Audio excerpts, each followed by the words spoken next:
Celular carregando. Iniciei aqui, vamos vendo. Vamos esperar um pouquinho o pessoal entrar.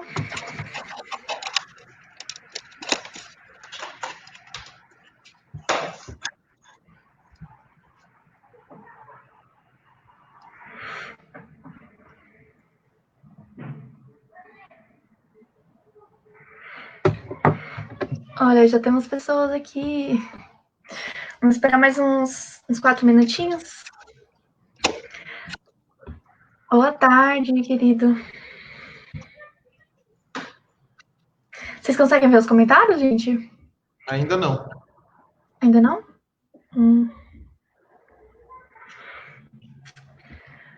Pessoal comentando aqui, boa tarde, que tá ansioso.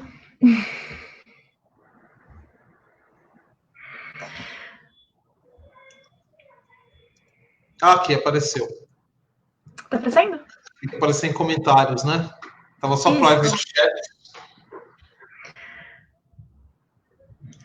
Vocês conseguiram mexer aí também? Amanda, Vinícius? Acharam? Como faz para postar aqui? Esse é o problema, né? Será que a gente tem que fazer login? Aqui aparece um chat para mim aqui. Para mim não. Comentos aqui, entendi. No menu, na canto direito, sem logar, apareceu chat privado e comentários. É isso, né? Aqui apareceu, né? Tem chat privado e comentários, né? É isso.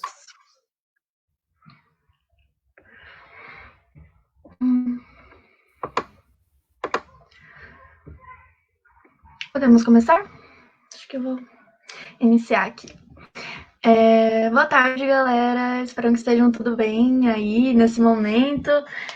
Que bom que vocês ainda estão participando dessa live, da primeira live que a gente vai ter de eventos de egressos, que é muito importante agora para a gente estreitar uns poucos laços, principalmente para os ingressantes que estão entrando agora e ainda tiveram um pouco de contato, porque no primeiro ano que a gente ainda começa a pensar sobre GPP, se é isso mesmo, como a gente pode trabalhar com aquilo, e também para os veteranos aí que ainda estão meio perdidos em que caminho seguir.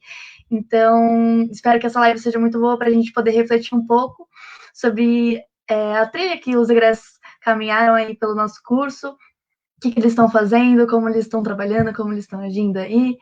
Então, espero que seja bom para todo mundo. Vamos apresentar, né? Eu sou a Tainá, sou do segundo ano de GPP. Também sou diretora do Acadêmico Pedagógico do CAS.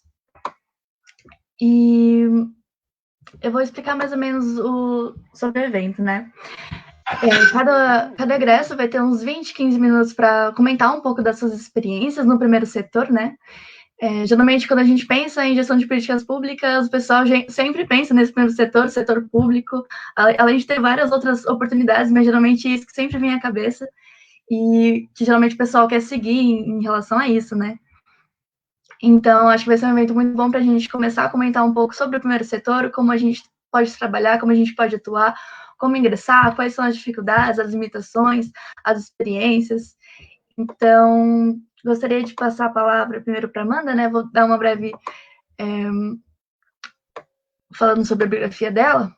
Egressa de GPP, especialista em gestão de cidades, desde 2014 ela atua na Prefeitura de São Paulo, foi também assessora de planejamento na Secretaria de Políticas para Mulheres, e desde 2017 analista de políticas públicas e gestão governamental, concursada no APGG, a Secretaria de Direitos Humanos e Cidadania.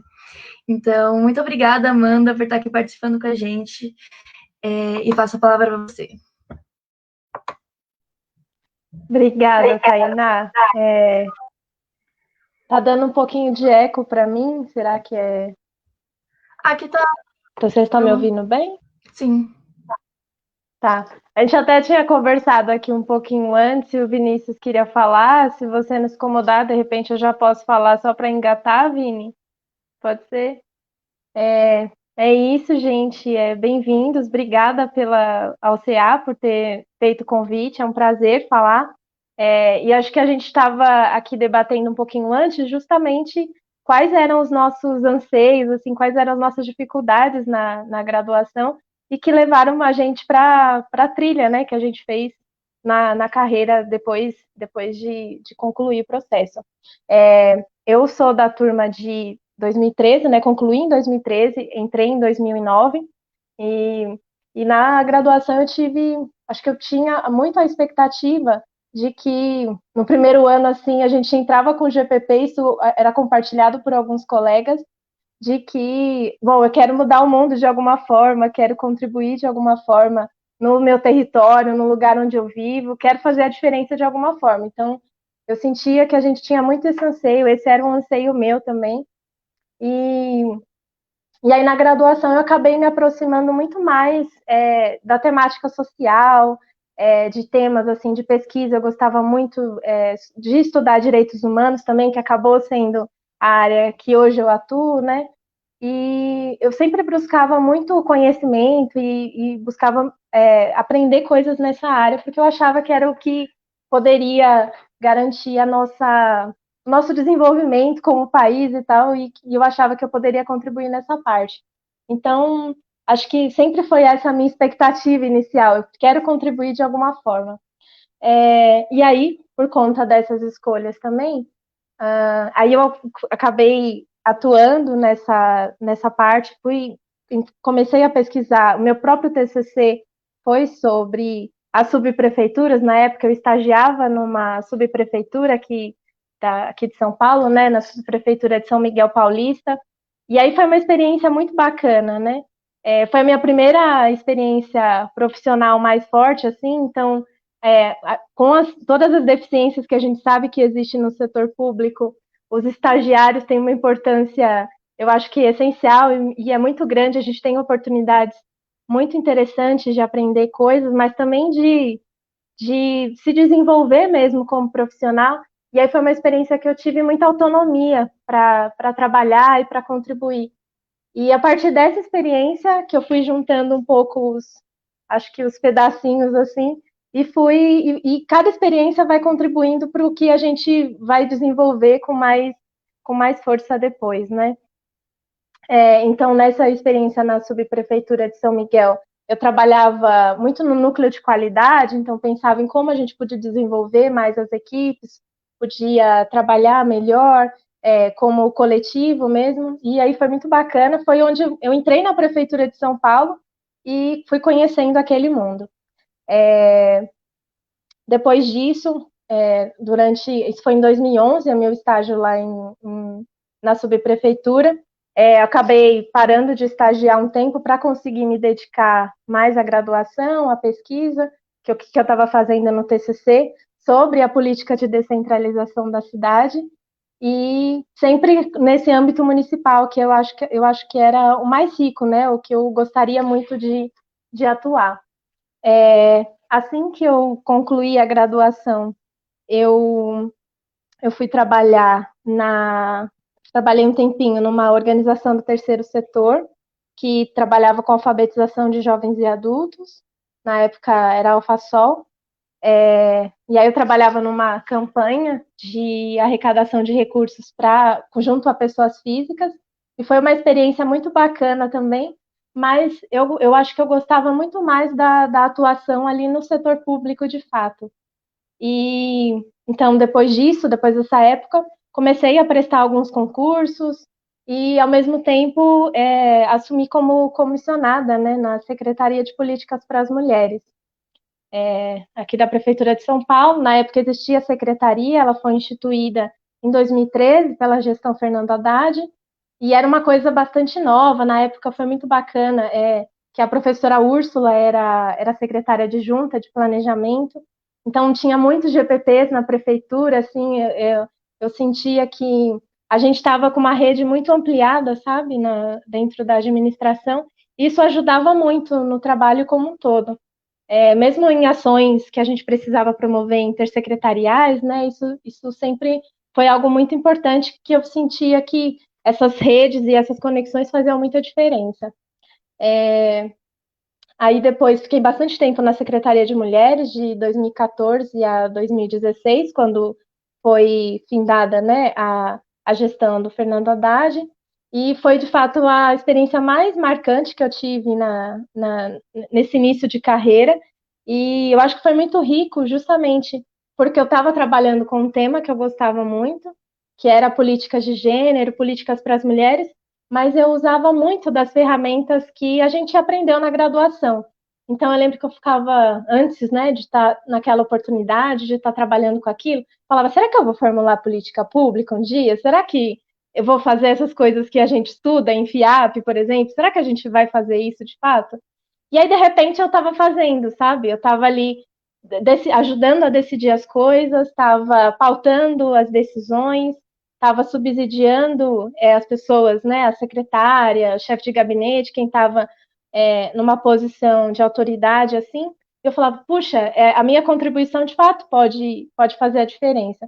Então, foi uma experiência muito rica nesse sentido, trouxe muito significado para o meu trabalho, e porque eu acreditava no que eu estava fazendo, né? Trabalhando com políticas de gênero e tudo mais.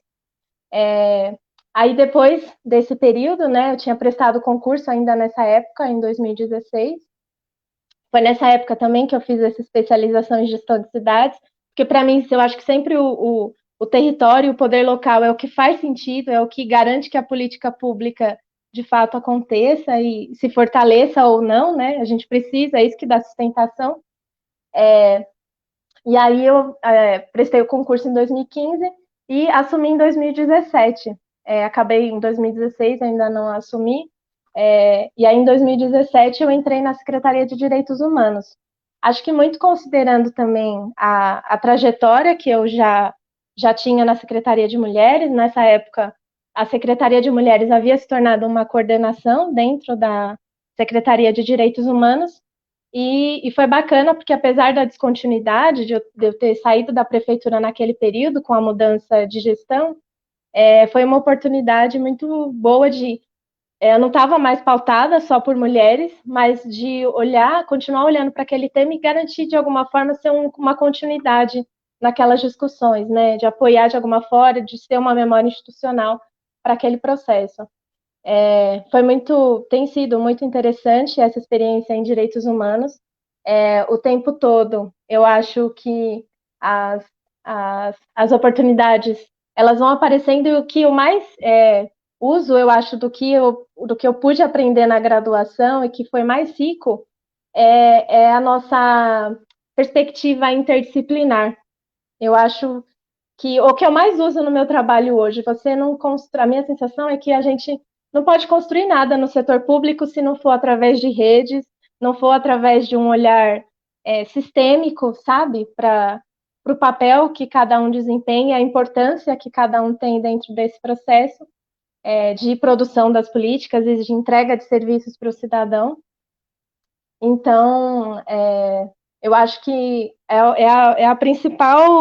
o principal ganho. Então, eu acho que, de alguma forma, a graduação moldou um pouco meu pensamento para a necessidade da gente atuar junto e sempre integrado, e também de ter um ouvido muito grande, sabe? De ter uma orelha grande e, às vezes, falar menos.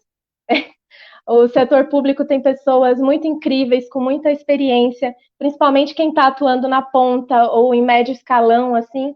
E, às vezes, se a gente tem um ouvido grande para dar atenção para o que essas pessoas podem agregar ao trabalho, a gente pode construir políticas muito mais efetivas, com muito mais sentido para o que a gente está fazendo. Então, eu acho que esse olhar interdisciplinar foi o que de GPP fez mais diferença na minha atuação. Você viu como se eu fosse sempre desempenhar esse papel de ponte entre pessoas, sabe? Então, eu agradeço muito a graduação e todo o desenho que a gente tem do curso, que todos os professores fizeram com que tivesse, para que eu construísse esse olhar, porque não é uma coisa instantânea também, é uma cultura, né? Que a gente, às vezes, em trabalho de formiguinha, tenta implantar. Dentro aqui do que eu estava pensando em compartilhar com vocês, eu acho que, além dessa visão sistêmica, integrada, que eu acho que é o principal ganho que a graduação trouxe para mim, eu acho que foi também essas ferramentas várias de gestão e de monitoramento e de indicadores. Eu trabalho muito com isso hoje em dia, monitoramento de políticas públicas, com um outro colega de GPP que atua comigo lá na Secretaria de Direitos Humanos. o Matheus Lima, ele se formou há pouco tempo. A gente está fazendo coisas muito bacanas para estruturar uma política de monitoramento para a secretaria, pensando nessas integrações da rede que a gente tem, que são super necessárias. E eu acho que faz muita diferença ter um parceiro que também é de GPP para fazer tudo isso, porque a pessoa já vem com essa ideia de que as coisas são sistêmicas e que a gente precisa atuar junto. Então, eu não sei se eu deixei de falar um pouco de alguma coisa aqui, eu acho que depois vocês podem trazer mais nas dúvidas. Deixa eu ver, eu falei aqui uns 15 minutinhos, né? Não sei como a gente está de tempo, mas eu acho que era principalmente isso que eu queria trazer para vocês. Eu sentia que lá atrás eu tinha uma vocação para o setor público, eu já queria atuar nisso, não foi por acaso, assim, e apareceram algumas oportunidades, um concurso que abriu e algo assim, mas cada conteúdo da graduação, eu ter conseguido aproveitar bem cada um deles, me ajudou muito para o que eu quero entregar hoje, sabe? Então, vai ter muitas dificuldades, né, de choques de cultura, às vezes a gente tem, algumas outras angústias que a gente vivencia na graduação e que às vezes no âmbito profissional também elas se concretizam assim, mas eu acho que as principais questões que eu levo para mim é a gente poder ouvir sempre, ter um ouvido bem grande e ter sempre essa noção de que todo mundo é interdependente, sabe? Essa visão sistêmica faz toda a diferença. Então, por enquanto é isso. Depois, se tiverem algumas dúvidas, eu vou, tá bom? Vou passar para o Vini. Ai, muito bom, Amanda. Acho que inspirou bastante, assim, você principalmente falando sobre como se lida na graduação, quando a gente tem essas angústias, né, no começo, de tipo, como será que eu vou usar essa matéria? Como que eu vou agir depois? Será que eu vou participar dessas formulações? Então, acho que é muito inspirador ver, tipo, a sua trajetória. Gostei muito. Agora a gente vai passar a palavra para o Vinícius. Vou introduzir um pouquinho aqui sobre quem é o Vinícius. Ele também é o gestor de políticas públicas da EASH, mestre em Ciências Humanas e Sociais pela UFABC. Ele atua desde 2013 na Prefeitura de São Paulo, primeiro como assessor de gestão estratégica na Secretaria Municipal de Licenciamento e desde 2016 como analista de políticas públicas e gestão governamental, a UAPPGG, atuando no gabinete da Secretaria Municipal de Segurança Urbana. Então, Vinícius, a palavra é sua agora. Boa tarde, gente. Primeiro quero agradecer aí o CA, agradecer a Tainá por organizar aqui a mesa, agradecer a Amanda também por ter falado primeiro, que facilita muito para a gente aí, organizar as ideias. Aí no direto, assim, né? Eu sou da turma 4 de GPP, de 2008, noturno. Também acho que com a maioria da gente, a gente entrou meio que assim com um tipo de chamado, digamos assim, essa expectativa de querer fazer alguma diferença para a sociedade, para o mundo, mas ao mesmo tempo tateando, porque não tinha muita clareza do que era gestão de políticas públicas, né? Mas acho que já ali no primeiro ano, né, introdução a políticas públicas, eu vi que ali era a minha área mesmo, ali era o chamado, né, o Beruf, como o Weber põe, e desde então, assim, não tenho tido arrependimentos.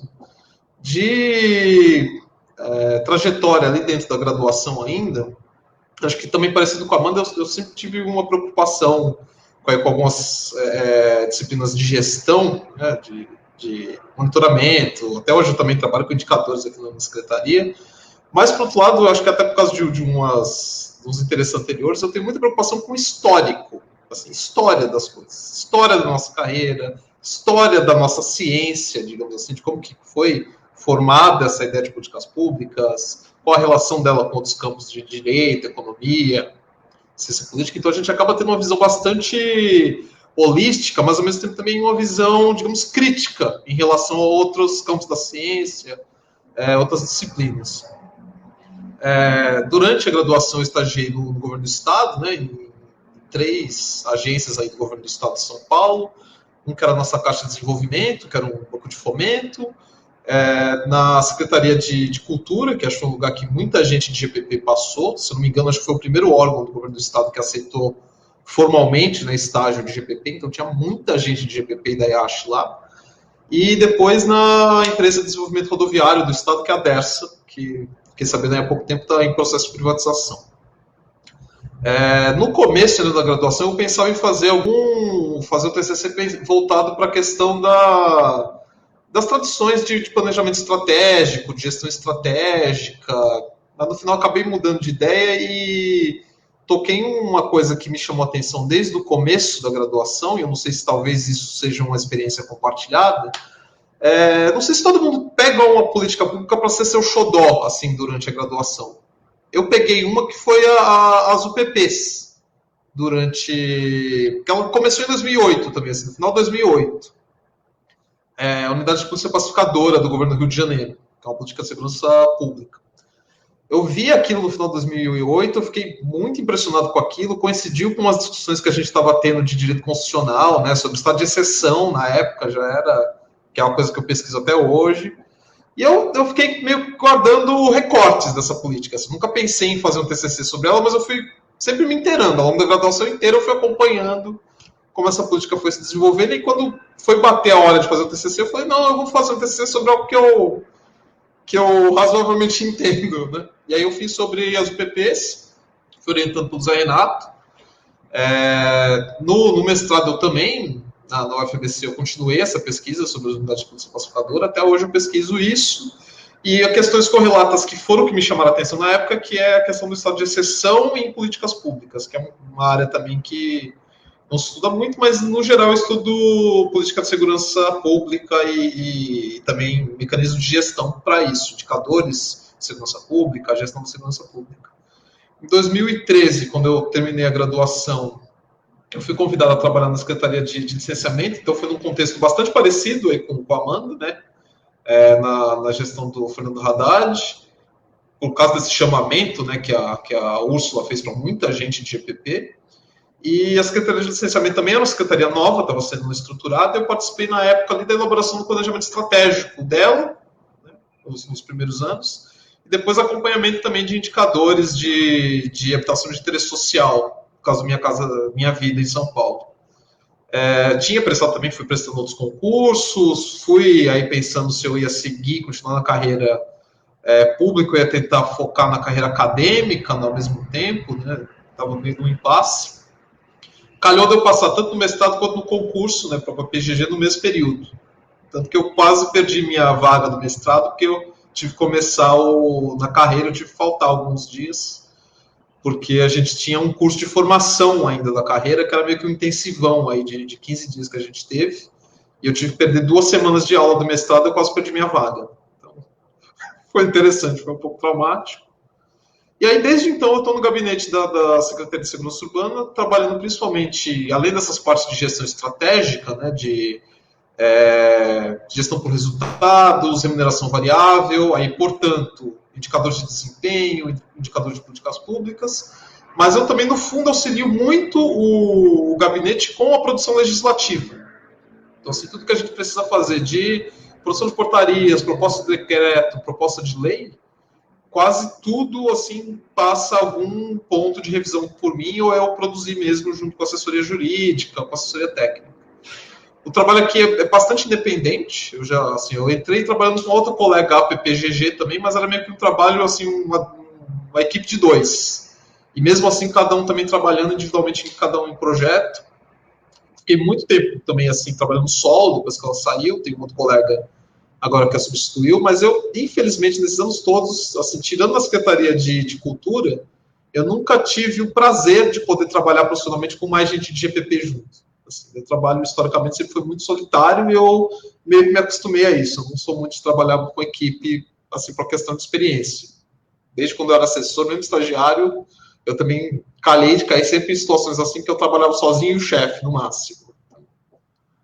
Acho que é isso. Do pessoal, assim, acho que de dica, acho que a única coisa que eu complementaria, puxando o gancho aí do que a Amanda falou, né, que ela falou dessa questão de você ter ouvido, de você saber ouvir as pessoas, eu acho que é também, pegando aí essa competência específica no GPP, de ter uma leitura um pouco diferente do mundo, é justamente você ressignificar o que as pessoas falam, às vezes. Assim, não, você pode até entender os problemas das pessoas, mas a gente tem que ter esse talento de que eu acho que é típico de GPP, inclusive no histórico da nossa ciência, que é reenquadrar os problemas. As pessoas trazem um problema para você, você não precisa aceitar ele pelo valor de capa que ele tem, você tem que repensar se o problema é aquilo mesmo.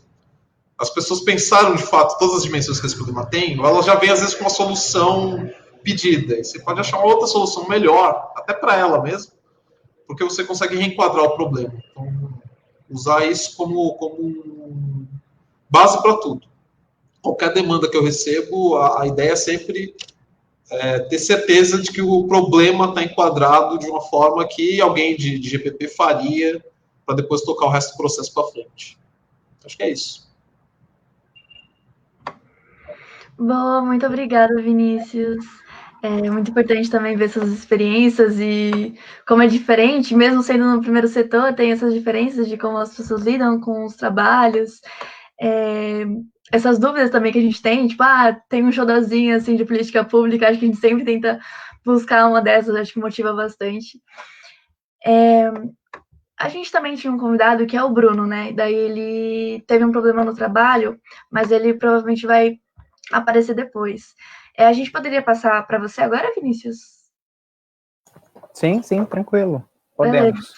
Vou ler aqui a sua bio para introduzir um pouquinho. Gente, o Vinícius ele é mestre em políticas públicas, ele possui estudos publicados sobre as temáticas de políticas educacionais, indicadores de políticas públicas e qualidade do gasto público. Ele também atuou como analista de gestão no programa de implementação da Base Nacional Comum Curricular, o PROA-BNCC, na Secretaria de Estado da Educação de Rondônia. Então, temos aí um xodó pela educação, provavelmente, né? Passo a palavra para você, Vinícius. Obrigado, Tainá. Obrigado a todos e a todas que nos acompanham, a essa mesa também virtual.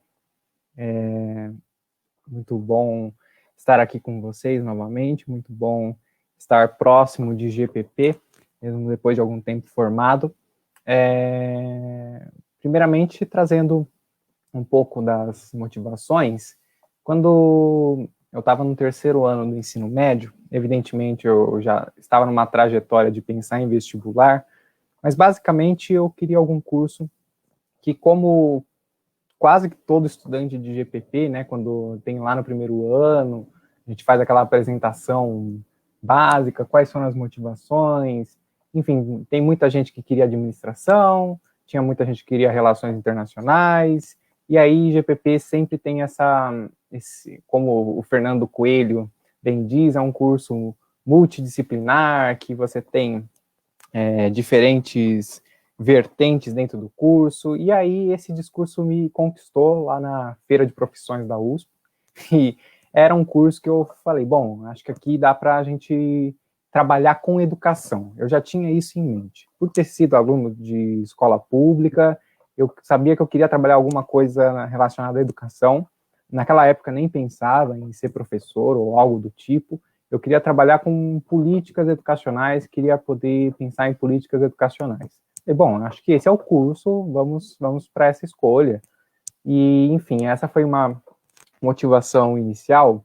Mas dentro do curso, logo no primeiro ano, acho que um dos diferenciais da EASH, né, da Universidade Pública, é exatamente as portas que você tem no ensino, pesquisa e extensão, né? Esse tripé é muito diferenciado, e isso faz que você tenha um leque de opções muito interessantes. Então, é muito interessante encontrar egressos de GPP que cursaram, né, fizeram seu curso de diferentes maneiras. Muitas pessoas investiram mais no intercâmbio, muitas pessoas investiram mais em projetos de extensão, muitas pessoas investiram em ficar mais tempo dentro da universidade para aproveitar a estrutura, para aproveitar as próprias disciplinas. Eu, no caso, tinha muito foco de, olha, eu quero me formar em 4 anos e quero terminar empregado o curso. Essa era a minha função, queria ir trabalhando com educação. Pois bem, então, no primeiro ano, eu não tinha a mínima ideia do que seria trabalhar com pesquisa dentro da universidade, pensando em iniciação científica. Eu tinha muito foco no mercado profissional. As pessoas que eram amigas e acompanhavam, falavam, olha, que tal fazer IC, bacana, pô. Não, imagina, fazer pesquisa não é para mim.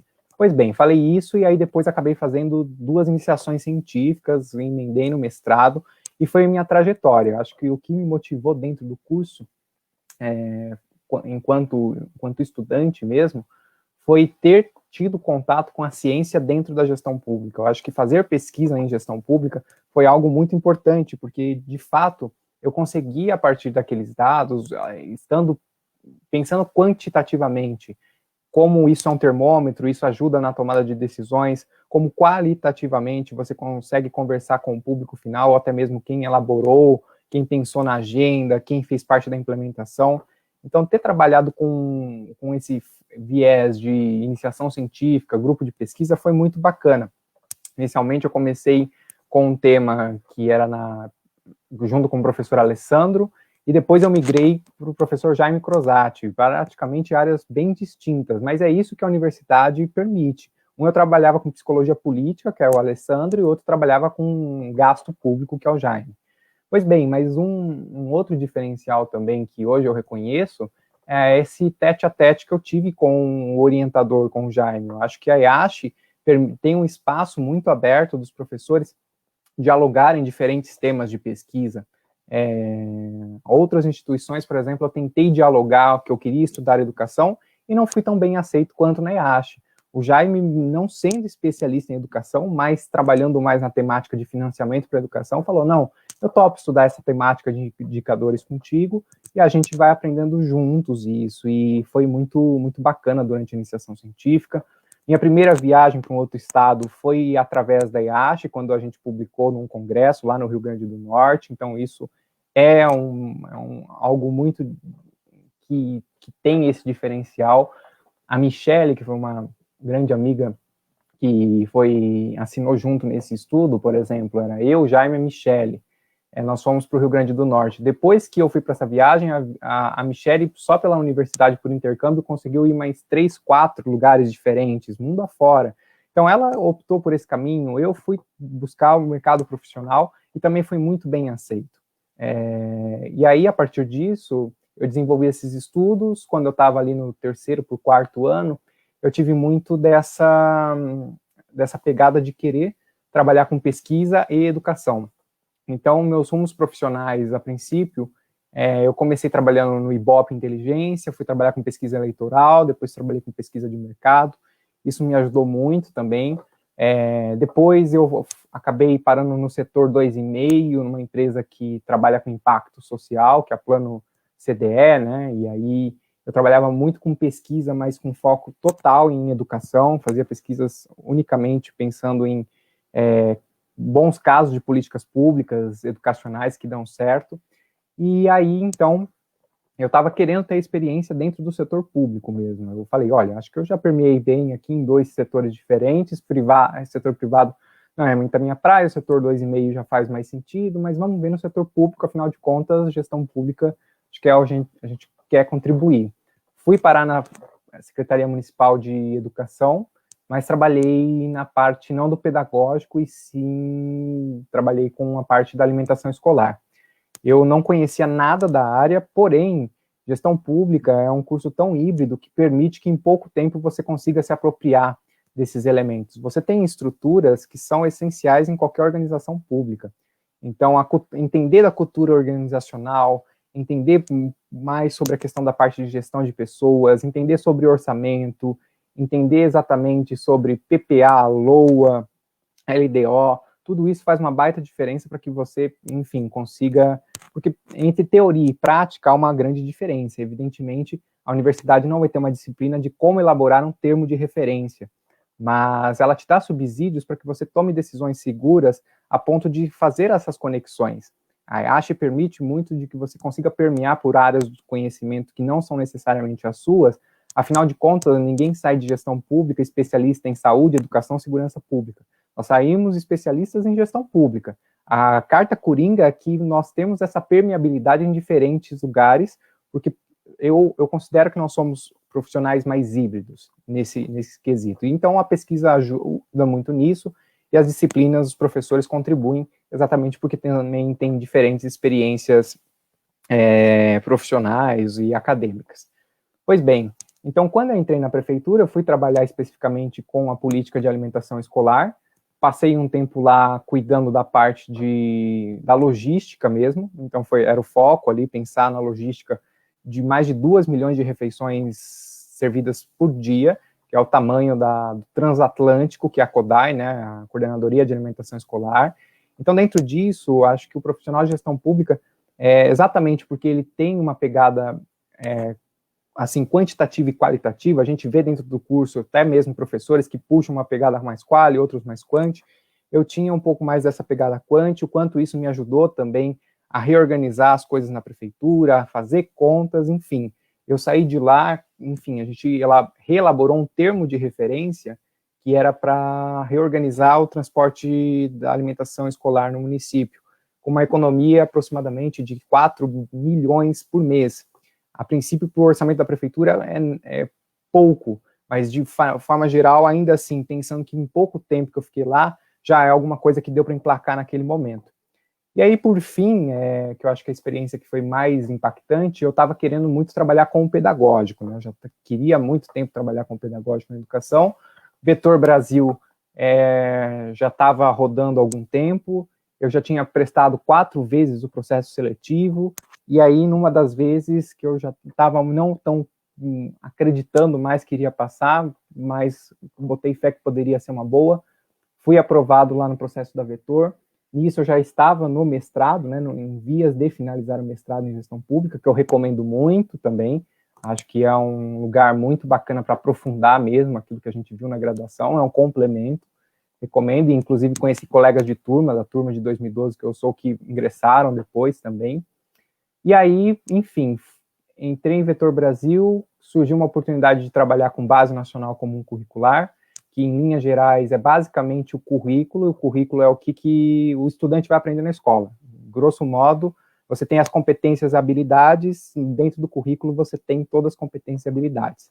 Você tinha esse documento norte, que era a Base Nacional, e os estados iam elaborar os seus documentos estaduais. Eu falei, bom, se eu quero trabalhar com educação pedagógica, é essa oportunidade. Só que para essa oportunidade eu tive que ir lá para Rondônia, o que também não foi tão difícil. O Ícaro, que acho que é uma ou 2 turmas antes da minha, o Ícaro Targino, um grande amigo, e um abraço também para ele, já estava lá em Rondônia trabalhando com ensino médio em tempo integral. Foi muito bom poder encontrar alguém de GPP, evidentemente, melhor ainda poder compartilhar o mesmo estado, né, da federação com ele. E dentro da Secretaria de Educação em Rondônia, poxa, você consegue notar grandes diferenças de capacidades estatais comparado à Secretaria Municipal de Educação aqui de São Paulo. Não somente em tamanho, né? Rondônia tem 1,4 milhões de habitantes. Isso é a quantidade, mais ou menos, que a rede municipal tem de alunos, cerca de quase 1 milhão de alunos. Ou seja, né, dentro de um território você tem muito mais pessoas do que... Quer dizer, em São Paulo você tem quase que o mesmo percentual de alunos do que de pessoas, se fosse fazer um comparativo do que o Estado tem.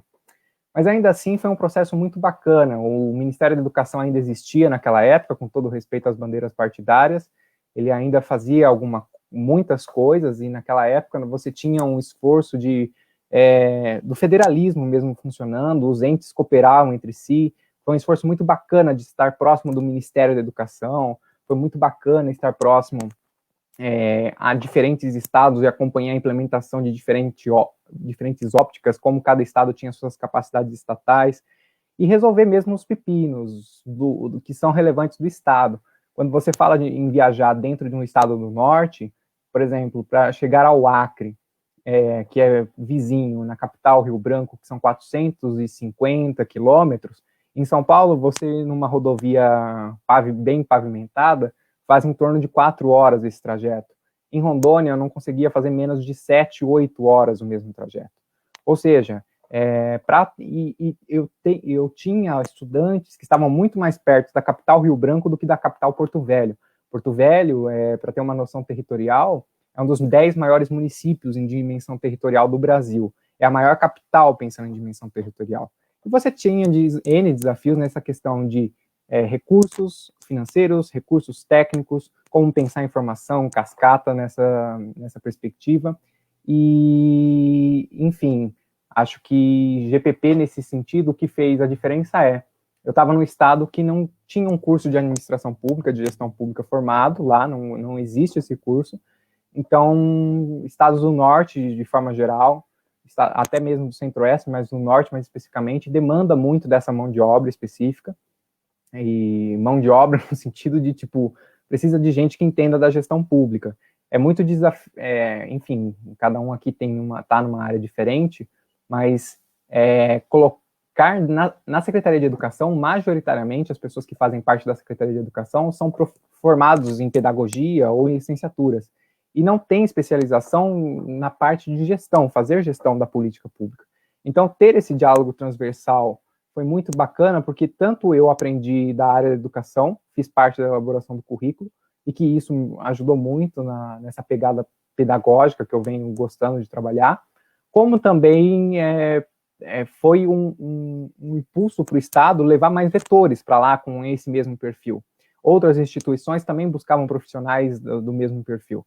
Então, houve a questão da descontinuidade de governo é um desafio, né? Quando muda a gestão, isso acaba sendo um grande desafio, mas, de forma geral, foi muito bacana ter esse diálogo transversal, ser formado em gestão pública fez diferença, e quando eu saí de lá, tanto eu quanto o Ícaro, os profissionais que trabalhavam conosco falavam, olha, se você puder indicar alguém que seja do mesmo curso que o seu, é muito bom, tá? Eu quero alguém que seja dessa área, que dialogue com outras, que não seja formado numa coisa tão específica, porque, enfim, eu preciso de alguém que faça a gestão aqui do pedagógico, da educação como um todo.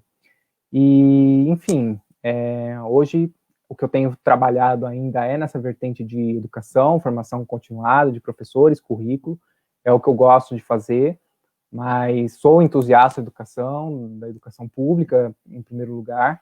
Gestão pública foi uma das escolhas mais assertivas na minha vida, porque tanto profissionalmente como academicamente e enquanto pessoa também. Hoje, ter esse olhar transversal sobre diversos temas é muito importante, que, enfim, o curso possibilita mesmo, e nós estamos conversando com pessoas de diferentes áreas, mas a gente tem uma formação em comum, uma base que permite que a gente consiga, se nós três aqui fizéssemos um sorteio e cada um caísse na secretaria um do outro nesse momento, muito provavelmente em 1-2 meses, até mesmo sabendo fazer boas transições, todo mundo já estaria bem engatado, cada um faria do seu modo, mas ainda assim, cartas coringas que, enfim, poderíamos fazer tranquilamente essa mudança, que não teríamos grandes rompimentos. Agradeço a todos e a todas novamente, sigo aqui à disposição das perguntas e do diálogo. Obrigado, gente. Muito obrigada, Vinícius. Acho que foi muito rica o seu relato, suas experiências, né? Principalmente falando da importância do gestor público e das universidades, o campo de públicas em geral, né? Que ainda não é tão consolidado em relação a outros cursos. E é muito importante a gente ter esse engajamento, então ouvir as histórias de vocês, os relatos, e muito obrigada. A gente teria agora o Bruno Teixeira, né? Mas ele teve um problema na reunião, e ele falou que daqui uns 10 minutos ele entra. Mas, por enquanto, a gente tem uma pergunta aqui da Catarina, que é para os convidados concursados em APPGG. Então, a gente pode mostrar aqui um pouco antes do Bruno chegar. A Catarina perguntou. Os concursados de APPGG, se as vivências nas secretarias do PMSP e outras áreas ajudaram na hora do concurso, para além da formação profissional. Quem se sentir confortável aí, responder. Primeiro, tanto faz, pode ir, depois eu falo.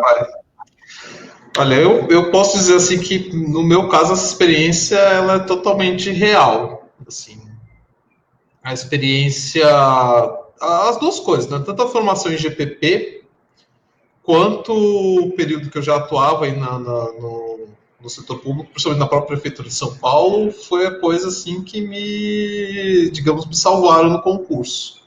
Porque, como eu disse, eu estava na época meio que dividido, né, nessa questão. Eu comecei muito mais focado na questão do mestrado, eu estava muito mais focado no mestrado. Quando saiu o concurso, meio que assim, eu não tinha muita certeza se eu conseguir passar, mas era aquela obrigação que a gente tinha, todo mundo de GPP tem que prestar esse concurso, que é a nossa carreira. Então, assim, corre aí para estudar como der, se preparar como der, mas no final, assim, a coisa que salvou mesmo foi os conhecimentos já acumulados da carreira e, assim, da nossa formação, né, da graduação, e do conhecimento das políticas públicas do município, outras políticas públicas nacionais que tinham relação, porque a gente atuava, de fato, profissionalmente com isso. Então, eu acho que fez uma diferença muito grande, sim, e fez mais também na questão de inserção depois na carreira, né? A gente tem alguns colegas que, digamos, são mais verdes, não são da mesma área, porque foi um concurso aberto, então tem gente de várias formações, jornalista, advogado, economista, sociólogo, e por mais que seja um pessoal assim, muito gabaritado, e um pessoal que também tem vocação, e que toda vez que a gente conta prova que tem vocação, a nossa formação anterior e a experiência na prefeitura também ajudaram nessa nossa inserção inicial aí na carreira, né? Porque ela, de fato, exige muito mais, acho que até do que o que a gente podia pensar aí quando a gente era só assessor, mas foi uma experiência necessária para a gente entender bem qual que é o ritmo real da máquina, como que ela funciona, não cair assim com espanto nessa nova responsabilidade. Amanda? Me ajudou muito, assim, eu lembro, inclusive, que na época que eu estava prestando o concurso, a gente estava discutindo algumas modalidades como o uso da creche, por exemplo, como uma política para as mulheres também, e aí as possibilidades todas que a gente teria de oferta desse serviço. Então, temos voucher, temos a construção de creches em si, tem o convênio, na época era convênio, né, com organizações da sociedade civil, e aí a gente estava discutindo essa questão porque, de fato, era uma pauta. E aí eu lembro que no concurso em si, dentro de uma das questões dissertativas, tinha, inclusive, uma discussão a respeito. Não lembro se era necessariamente sobre esse tema, creches, mas trazia uma discussão muito semelhante, tá? Se você tem várias possibilidades aqui de construção, o que é mais vantajoso? E aí eu lembro que na época eu falei, olha, não necessariamente uma só vai ser mais vantajosa, vai depender de várias questões, vai depender do contexto, vai depender do tempo que você tem, enfim. E, enfim, deu certo, né? E eu acho que é um pouco disso, a inserção profissional na administração foi fundamental para eu ter desenvolvido esse olhar, que talvez se eu tivesse só na graduação, eu também pudesse desenvolver, mas talvez eu não tivesse feito esse caminho. Então, acho que foi muito rico, e eu acho que essa prova em específico, e em alguns concursos em específico, você percebe o cuidado na elaboração também, sabe? De entender qual que é o perfil de profissional que eu quero, e aí que tipo de coisa que eu quero que ele saiba, sabe? Para atuar aqui. Exato. Porque não vai ser uma decoreba, vai ser o que o Vini trouxe inicialmente, que é essa capacidade de analisar uma situação e ressignificar. Porque mesmo que eu seja uma estadista, pode ser que só a construção da creche não vai resolver o problema. Eu preciso pensar várias alternativas, olhar para o problema de uma forma muito mais complexa. Então, eu acho que foi essencial para mim também. Muito bom, obrigada, galera. Tenho mais uma pergunta que é para Amanda também. Vou mostrar aqui. A pergunta é da Malu. Queria fazer uma pergunta para Amanda e quem mais souber. Gostaria de saber se aqui na cidade de São Paulo as políticas públicas para mulheres estão sendo sucateadas como no âmbito federal e qual seria a expectativa dessa área, também voltado para a saúde da mulher, meu xodó. Era o meu também. Na saúde, um pouco mais amplo, mas acho que nessa linha também, porque a gente entende, ainda mais quando a gente é feminista, a gente sabe a importância dessas políticas. Obrigada, Malu, pela pergunta. E eu acho que em relação ao nível federal, não, felizmente não.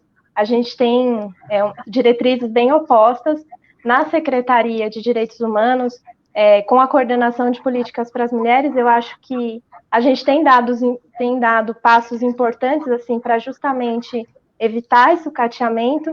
Eu estou envolvida em alguns projetos específicos, então vou citar alguns. Então, por exemplo, um dos principais projetos que eu trabalho lá na secretaria é a construção de uma rede de atendimento de direitos humanos. Então, a partir da atuação dos vários serviços que a gente tem vinculados à secretaria, criar uma coesão maior, uma linguagem comum, facilitar o trabalho de quem está na ponta e também minimizar os caminhos que fazem com que, por exemplo, o atendimento de mulheres em situação de violência, nesse momento, elas acabem sendo revitimizadas, sabe? E que eu acho que é uma característica muito forte de quando a gente acaba tendo um sucateamento da política. Quando no próprio serviço que ela deveria ser acolhida, acontece essa revitimização, né? Então, nesse caso, eu acho que não, em relação ao âmbito federal, a gente tem uma outra perspectiva. Na secretaria, a gente ainda se pauta muito pelas diretrizes da Política Nacional de Enfrentamento à Violência, do Pacto Nacional de Enfrentamento à Violência, que são diretrizes de políticas para as mulheres ainda das gestões anteriores, né, que foram construídas a partir da Secretaria Nacional de Políticas para as Mulheres, que era vinculada à Presidência da República, e além de outras iniciativas, assim, de coordenar o trabalho melhor entre secretarias, aí pensando a Secretaria de Assistência, principalmente, e a Secretaria de Direitos Humanos. Então, eu acho que dá para avaliar sobre vários âmbitos esse sucateamento ou não, mas no âmbito do que eu posso acompanhar, do que eu estou engajada também em trabalhar, eu não falaria isso. Ela perguntou em relação à saúde da mulher. Olha, essa pauta, infelizmente, eu não vou conseguir contribuir muito, porque é algo que eu não estou muito próxima, mas, deixa eu ver aqui, e também tem voltado para a saúde da mulher. Eu não vou poder falar muito, porque eu estou um pouquinho distante, eu não estou mais na área de políticas para as mulheres, agora eu fico no planejamento da secretaria, na área de planejamento e informação.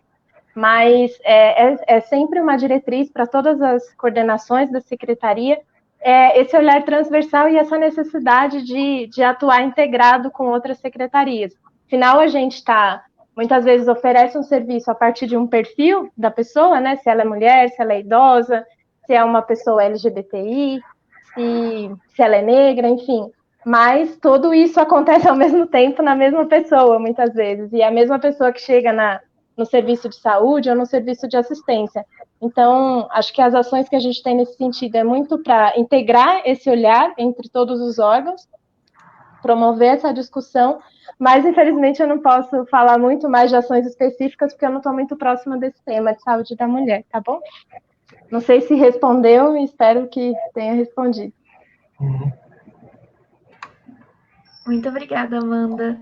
Temos aqui uma pessoa que, fora da EASH, o Cauê, ele falou: estou adorando esse bate-papo, estou cursando Direito na São Francisco e descobri GPP há pouco tempo. Estou amando. Gostaria de saber se existe um certo grau de trabalho de campo, uma parte prática do curso.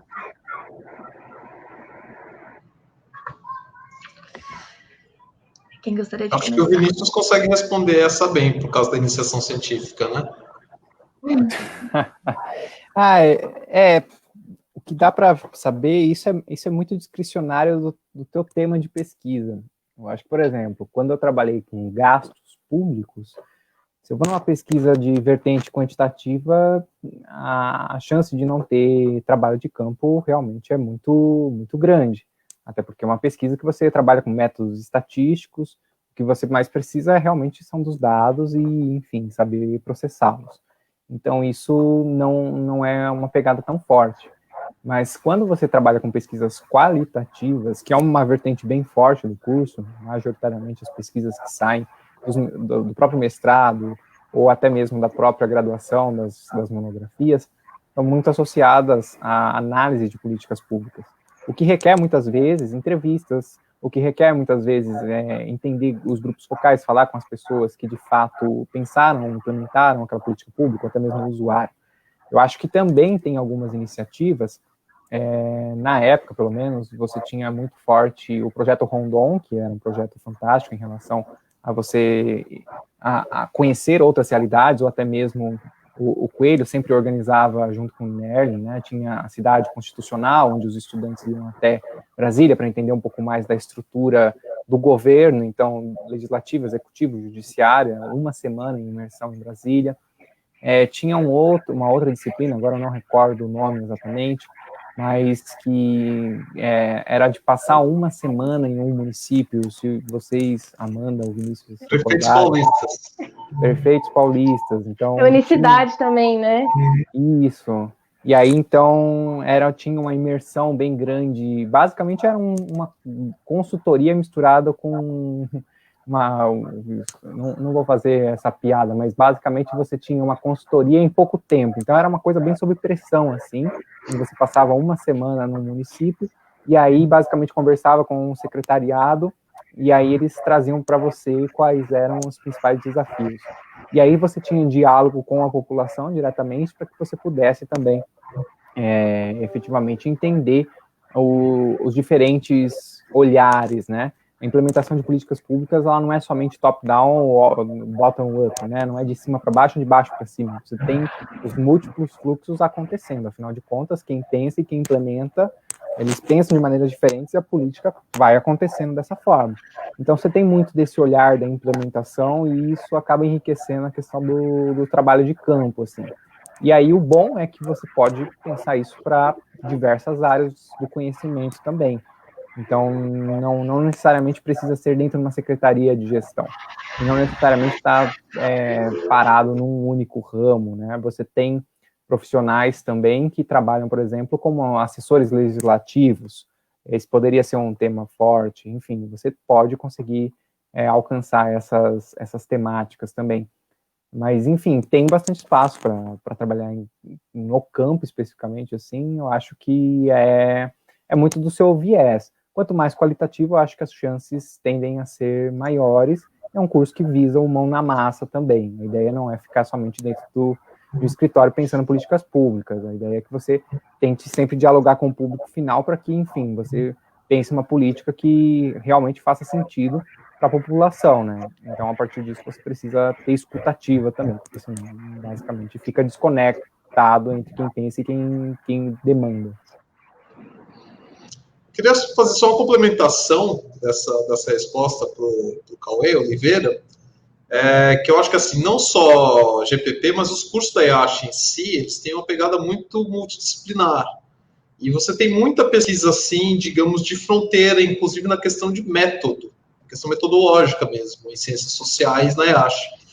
Então, você tem um campo muito vasto aí, sim, para pesquisa de campo, com etnografia, com métodos vários, né, de pesquisa participativa, de pesquisa ativa, de pesquisa mesmo de survey, é muito comum. Então, mesmo que você, assim, especificamente dentro de GPP, em algum momento você não se encontre, qual área metodológica de pesquisa você gostaria, certamente tem algum professor, né, acho que pode complementar isso em marketing, em GA, em LCN, né, licenciatura para ciências naturais. Então, e GPP também, que tem aí a sua própria pegada aí de alguns professores de etnografia na administração pública, que também é uma coisa forte na GV, né, que alguns professores foram formados lá, então tem muito campo, sim. Complementando aí também, tem toda a questão da extensão, né? Rondon, eu fui rondonista também, tem unicidade, prefeitos paulistas. Os próprios professores, de vez em quando, acabam desenvolvendo os projetos específicos que permitem uma imersão ou precisam de um auxílio para a coleta de dados, que mesmo pode ser feito de gabinete ou pode ser feito de campo mesmo. Então, com certeza tem essa possibilidade. Só complementando, aproveitando também, e eu acho que às vezes dentro dos próprios órgãos a gente pode ter iniciativas desse tipo, né? Eu lembro que quando eu estava na Secretaria de Mulheres, acho que em parceria com o CA, inclusive, a gente teve umas atividades com o pessoal, alguns alunos de graduação foram visitar alguns órgãos, a gente apresentou um pouquinho, eles puderam acompanhar um pouco da dinâmica. Então, acho que é sempre bacana ter essa parceria e sempre está aberto. Tinha vários programas na prefeitura, então eu acho que fica aberto e é sempre uma oportunidade para a gente aproximar mais e é muito interessante ter esses momentos mesmo de encontro.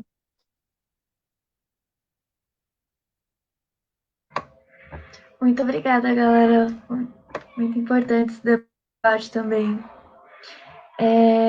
Temos uma pergunta aqui também da Lisandra.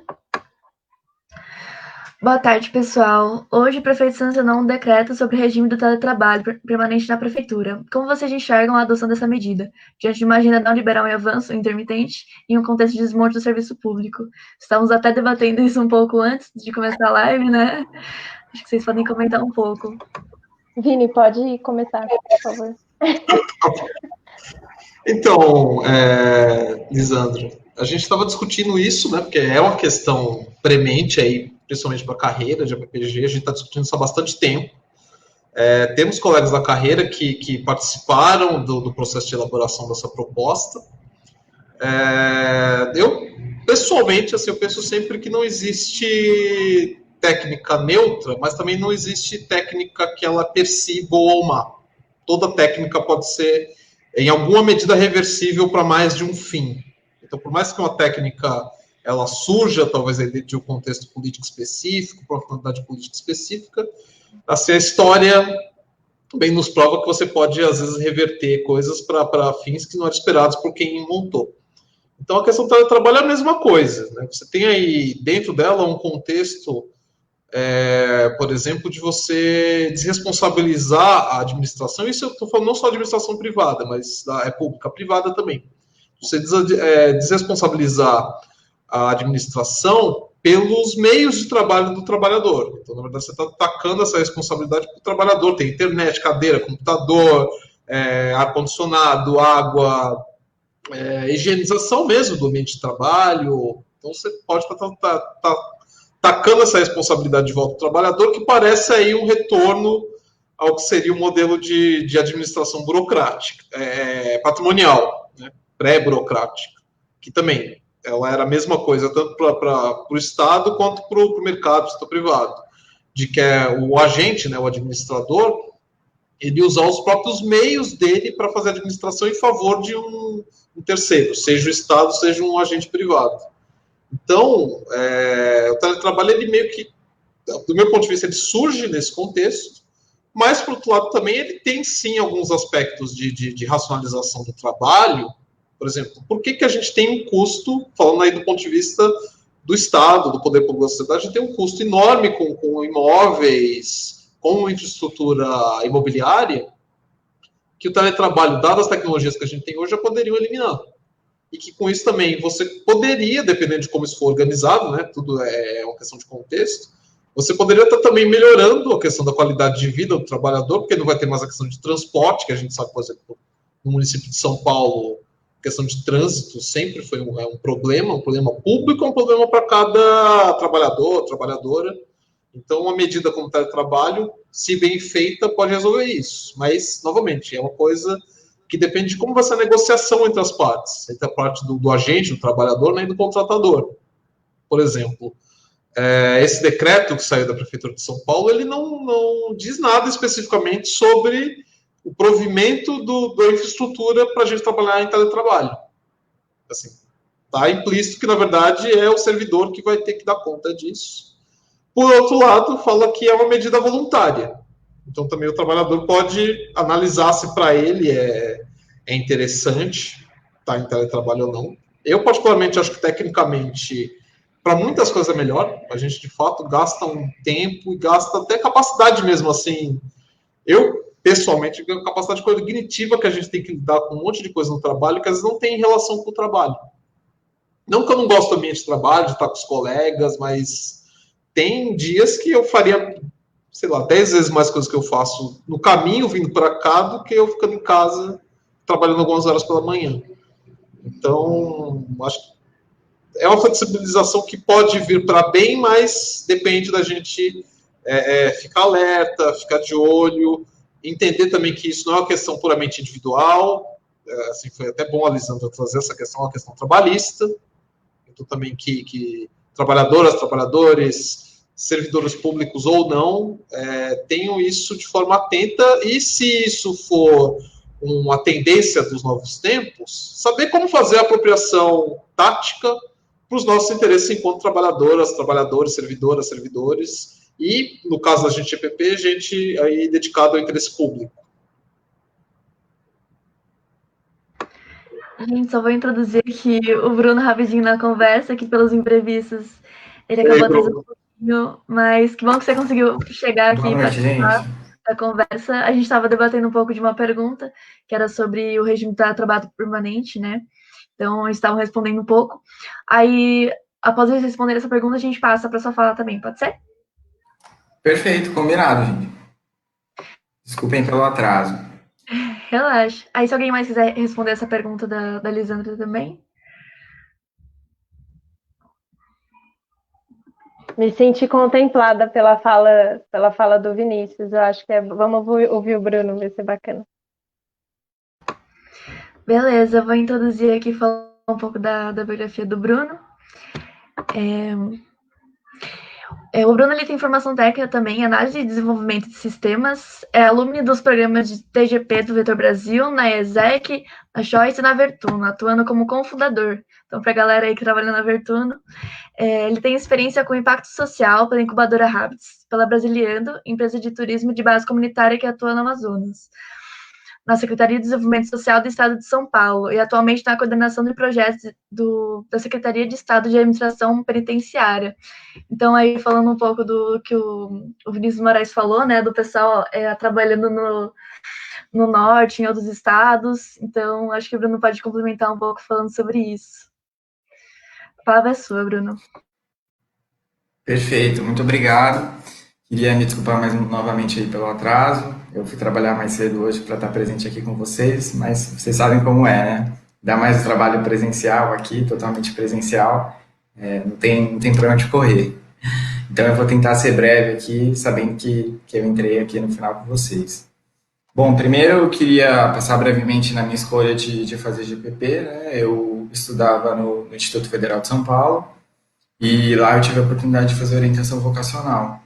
E eu assisti um documentário que abriu muito minha mente, que chamava Quem Se Importa. Então eu vi que eu podia aliar minhas aspirações pessoais e profissionais na transformação política, né? Esse filme, exclusivamente, ele é sobre empreendedorismo social, mas ele me deu essa sacada em relação a esse desejo profissional. Eu sou da turma de 2014, eu completei agora 2 anos de formado, e a graduação ela foi muito além do que eu esperava, assim. Eu acho que eu fechei meu ciclo com chave de ouro no meu TCC, que foi na pauta dos resíduos sólidos urbanos, e vivenciar assim, uma temática de uma forma muito profunda, você entende como as políticas públicas baseadas em evidências, elas são fundamentais, né? E a importância da ciência, que hoje é tão precarizada, tendo em vista que as informações para a elaboração de políticas públicas elas já são escassas. Se a gente não domina, não se apropria disso para fazer as discussões, realizar os debates e tomar as decisões, fica muito difícil você fazer políticas públicas que tenham uma efetividade naquilo que você se propõe, né? E também penso que o curso ele é fundamental para a gente entender os processos históricos na formação das pautas, né? Os problemas não são como são hoje à toa, eles são fruto enfim, de desigualdades, de processos históricos, da tomada de decisões de vários gestores de políticas públicas. E a gente tem que entender o acúmulo dessa bagagem histórica antes de se situar e ficar nessa posição de achar que vai resolver um problema complexo em um curto período de tempo, que a gente sabe que não é assim que as coisas funcionam, né? E acho que o curso ele é bem pé no chão nesse sentido da gente ter muita clareza da expectativa no âmbito da nossa atuação, que é muito significativo, não deixa de ser significativo, mas a gente não muda o mundo do dia para a noite, né? E eu penso que essa leitura mais complexa que a gente consegue fazer a partir do curso, a gente só consegue realizar por conta do caráter interdisciplinar da graduação. Então, da mobilização de cenários, esses conhecimentos que a gente tem de FIAP, da ciência política, para entender a mobilização de interesses, né, os processos caóticos que não respeitam o ciclo de políticas públicas, como a gente bem sabe. Em relação às disciplinas, por exemplo, de projetos de estatística, a gente pensar nos instrumentais, pensar em relações causais, como os fenômenos se correlacionam, se é que se correlacionam, entender o mínimo da estatística ali para que a gente possa debater e discutir com pessoas que sabem de fato executar esses procedimentos, que também não são nada triviais, né? Também penso nas disciplinas de orçamento público, economia e direito, porque são fundamentais para que a gente possa pensar os limites, quais são os impeditivos, né, da atuação do gestor de políticas públicas, e pensar sempre em contextos, tendo em vista que sempre é necessário fazer priorizações, né? A gente não dá conta de atuar sobre todos os problemas, né? Então, isso é fundamental para pensar a formação de agenda das políticas públicas.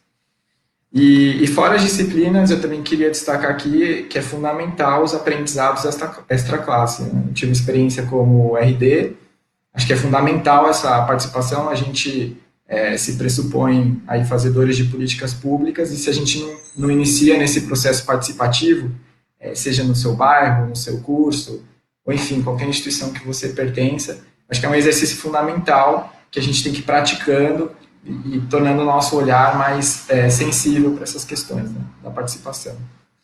E a minha atuação na empresa júnior também foi fundamental no desenvolvimento de habilidades e competências relacionais, que hoje eu vejo que são fundamentais aqui com base na minha experiência. Então, é importante a gente também desapegar sempre desse viés tecnicista e se voltar para o desenvolvimento de habilidades socioemocionais, né? E fora isso, também destaco a questão da sensibilidade para pautas que são fundamentais, que mudaram muito minha visão de mundo, minha forma de pensar, que só foram possíveis por ter estudado na EASH, né? Então, a questão de gênero, reconhecer privilégios, entender um pouco mais sobre o que é racismo, debater desigualdades. E aí, encerrei meu ciclo, né, discutindo a questão do consumo e da geração de resíduos sólidos. E aí eu passei por um processo natural de aproximação dessas pessoas, ativistas, movimentos, em relação a essas pautas que também moldaram, inclusive, interesses pessoais.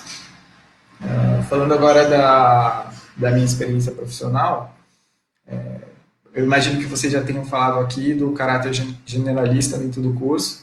Isso também foi fundamental nas experiências profissionais que eu tive posteriormente, né? Vocês viram que eu passei por outras instituições antes de chegar no setor público, e acho que isso foi graças justamente a esse caráter generalista que nos dá versatilidade enquanto profissionais. E aí, quando então eu chego ao setor público, eu trabalhei como estagiário e assessor de gabinete na Secretaria de Estado de Desenvolvimento Social em São Paulo, e atualmente eu trabalho no gabinete da Secretaria de Estado de Administração Penitenciária aqui do Maranhão, né, pelo Vetor Brasil. E essa vivência assim, próxima do secretariado tem sido fantástica, assim, eu tenho gostado muito.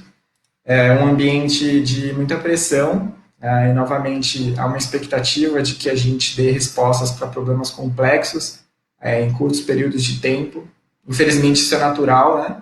Mas a gente vê essa formação da agenda em constante mudança e a gente sempre tratando daquilo que é prioritário naquela semana, naquele mês, e nem sempre tendo tempo para pensar as coisas assim macro e discutir os problemas a fundo. Não, quem trabalha com secretariado, é uma experiência, as duas em governos do Estado, né, foram muito diferentes disso.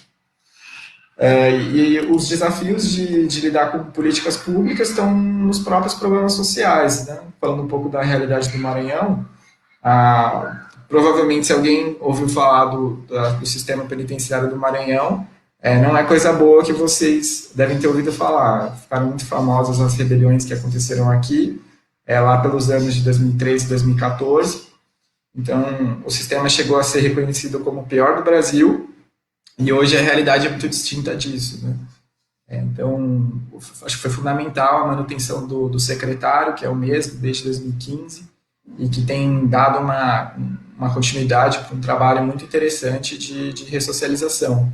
Então, só para ficar com alguns exemplos aqui, hoje os presos, eles produzem, as pessoas privadas de liberdade, elas produzem suas vestimentas, produzem seus chinelos, elas produziram máscaras durante a pandemia, vão produzir uniformes escolares, estão pavimentando ruas, reformando praças, construindo móveis. Então, assim, é uma gama de iniciativas de trabalho que são de encher os olhos. Assim, realmente é um trabalho muito bonito, significativo e que vem ganhando reconhecimento pelas proporções que tem tomado, né? E fora isso, é um baita desafio, quem conhece um pouco da lei de execução penal, pensar em todas as assistências dentro do sistema prisional, é uma política totalmente intersetorial, né? A gente pensar a questão da assistência religiosa, da assistência psicossocial, que envolve o trabalho de psicólogos, assistentes sociais, de terapeutas ocupacionais para discutir a questão do trabalho, de enfermeiros e médicos dentro do âmbito da saúde, de professores, enfim, por aí vai. Também dos assistentes jurídicos, enfim. Então é um trabalho assim totalmente intersetorial, complexo e que também se aprofunda em questões que são de longa data, né? A gente pensar do encarceramento, pensar como que o racismo se relaciona com isso, quem é preso, por que é preso. São pessoas muitas vezes que chegam com muitas privações de acesso a direitos, vão ter a primeira oportunidade de estudar aqui no sistema prisional e pensar soluções para 12 mil pessoas que estão espalhadas no estado inteiro é um desafio gigante, né? E acredito, assim, na minha percepção, na minha avaliação, a Secretaria tem feito já um trabalho incrível e, ao mesmo tempo, tem muito para avançar. A gente vê muitas deficiências e coisas que a gente pode entregar melhor para que o sistema prisional cumpra com o seu objetivo de ressocialização, né? Enfim, tinha mais algumas coisas para contar para vocês aqui, mas também não quero me delongar muito, já que eu cheguei mais tarde. Nossa, muito, muito bom, Bruno. Acho que tanto essas experiências dentro da faculdade que você comentou, quanto fora, acho que você trouxe muitas reflexões boas aí. Foi muito bom. Temos algumas perguntas aqui, então vou ler aqui a do Lucas César. Tem uma pergunta sobre o mestrado em GPP. Acho que é algo mais pessoal, levando em consideração que o mestrado em si já é algo mais aprofundado. O mestrado caminha mais para gestão, questões sociais ou ciência política? Queria saber mais sobre.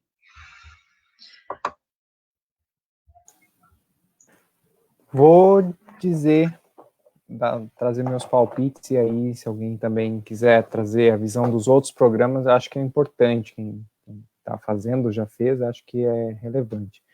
GPP, pois bem, não acho que o foco seja ciência política. O que eu observo é exatamente análise de políticas públicas. O foco está muito relacionado à administração pública e à questão exatamente da temática, da literatura de políticas públicas. Eu acho que ciência política permeia, mas pensando nas disciplinas, você não tem esse enfoque nas políticas públicas. Então, você tem muito de organização, organizações no setor público, a questão mesmo, pensando na primeira disciplina ali que você entra, já faz, que é a análise de políticas públicas.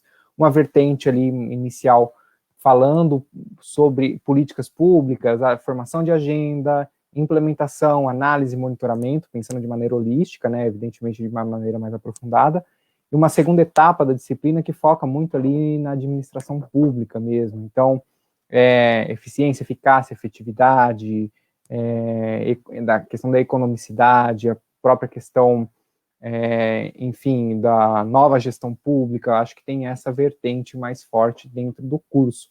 Enquanto aprofundamento, que foi a minha fala inicial, eu acho que sim, traz muito dessa vertente, porque tem teóricos que a gente já leu na graduação, que são trazidos novamente com uma maneira mais aprofundada, pensando em lente teórica, e muito trabalhando mesmo no que seu objeto de pesquisa. Eu acho que esse é um ponto. Mas o que eu vejo que é interessante de pensar em gestão pública enquanto mestrado é porque, primeiro, as disciplinas do programa estão muito com enfoque exatamente para quem não é da área conseguir se aprofundar sobre o tema, entrar, né, tem um esforço bem ali inicial para conseguir engatar. Os colegas que eram de outros cursos relatavam isso, mas quem já era do curso conseguia fazer conexões mais maduras sobre o que a gente estava conversando, pensando em políticas públicas, pensando em administração pública, e porque você tem essa oportunidade da universidade de poder fazer disciplinas em outros departamentos. Acho que isso é muito enriquecedor, para que você possa aprofundar dentro do seu objeto. Então, eu estou estudando políticas de urbanismo, eu tenho disciplinas que são da FAO que podem contemplar. eu estou estudando exatamente a questão de segurança pública. Talvez eu tenha lá no departamento de ciência política, ou tenho, na verdade eu tenho no departamento de ciência política, disciplinas que falam sobre violência, até tem uma específica sobre violência da mulher. Então, você tem esse leque de oportunidades. Eu acho que o curso em si tem uma quantidade de disciplinas enxuta, que também foca muito na questão metodológica, então te subsidia academicamente para você pensar, estruturar o seu trabalho e aprofundar se você é quali, se você é quant, se você vai usar métodos mistos, enfim, como fazer essa estruturação, mas ficar engessado dentro do programa não é uma escolha muito aconselhável, e até mesmo os professores recomendam isso. Busque outras áreas do conhecimento, afinal de contas é isso, você já passou 4 anos, muitas vezes, estudando determinado tema, então, para quem vem de outras áreas, eles recomendam fazer algumas disciplinas que são de GPP, da graduação. Para quem é da área de GPP, vai buscar disciplinas de outros departamentos, né? Vai buscar fazer matérias em outros departamentos, isso é super fácil, exatamente para validar quando você matricula, assim como fazer as optativas durante a graduação. Então, é muito recomendável. Eu acho que hoje um dos aspectos que eu aponto como diferencial de ter feito GPP como eu já era do curso, é muito mais fácil essas relações pessoais mesmo com os professores. No mundo acadêmico, na minha opinião, esse elo que você tem que gerar com o seu orientador e orientadora é um ponto crucial que determina praticamente a tua vida acadêmica, a qualidade dela. Se o teu orientador ou orientadora comprar a tua ideia, basicamente você tem mais de 50% da sua dissertação bem encaminhada. Mas se você não conseguir construir bem esse elo, ir para uma outra instituição, acredito que é um caminho um pouco mais complexo. Das vezes que eu tentei ir, eu achei um pouco mais difícil. Então, se está em GPP, nossa, eu acho que é um programa muito bom, eu recomendo muito, e não vejo também grandes diferenças comparando, por exemplo, com o programa da GV, olhando a grade mesmo. Acho que a GV oferta muitas disciplinas, mas ela tem muito mais esse caráter introdutório para quem não é da área da gestão pública, da administração pública. Então, tem muitas disciplinas que você vai falar mais do mesmo do que você já estudou durante a graduação. E para quem teve Renata Bichir, Pralon, Marta, enfim, outras grandes figuras, Fernando Coelho, pode citar um monte de figuras dentro do curso, aulas ali durante a graduação, você já tem uma grande bagagem, não precisa e beber de outras fontes para entender mais gestão pública. Você já está morando ali na casa das pessoas mais entendedoras do assunto, vale muito a pena, e os professores abrem super as portas para você ir para outros cantos fazer pesquisa também. Minha visão.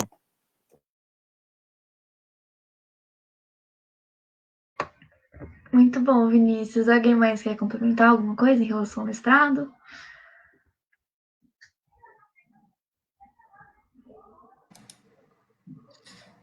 Eu quero complementar, mas a fala vai em outro sentido, né? Eu estou completando agora 2 anos de formado e eu vejo que há uma ansiedade natural, assim, da gente que sai da graduação, né, já começar a pensar no próximo passo. E comigo não foi diferente, né? Eu sofri um pouco para entender que meu momento de iniciar a pós-graduação não era logo nos semestres imediatos posteriores à graduação, e a gente entender que cada um tem o seu momento, tem entender a clareza, por que aquele título ou aquela pós-graduação, enfim, vai ser importante para você, né?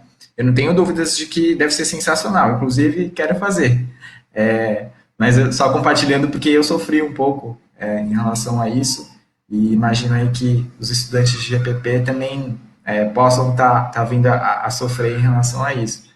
Então, muita calma, trilhar um passo de cada vez, sem ansiedade.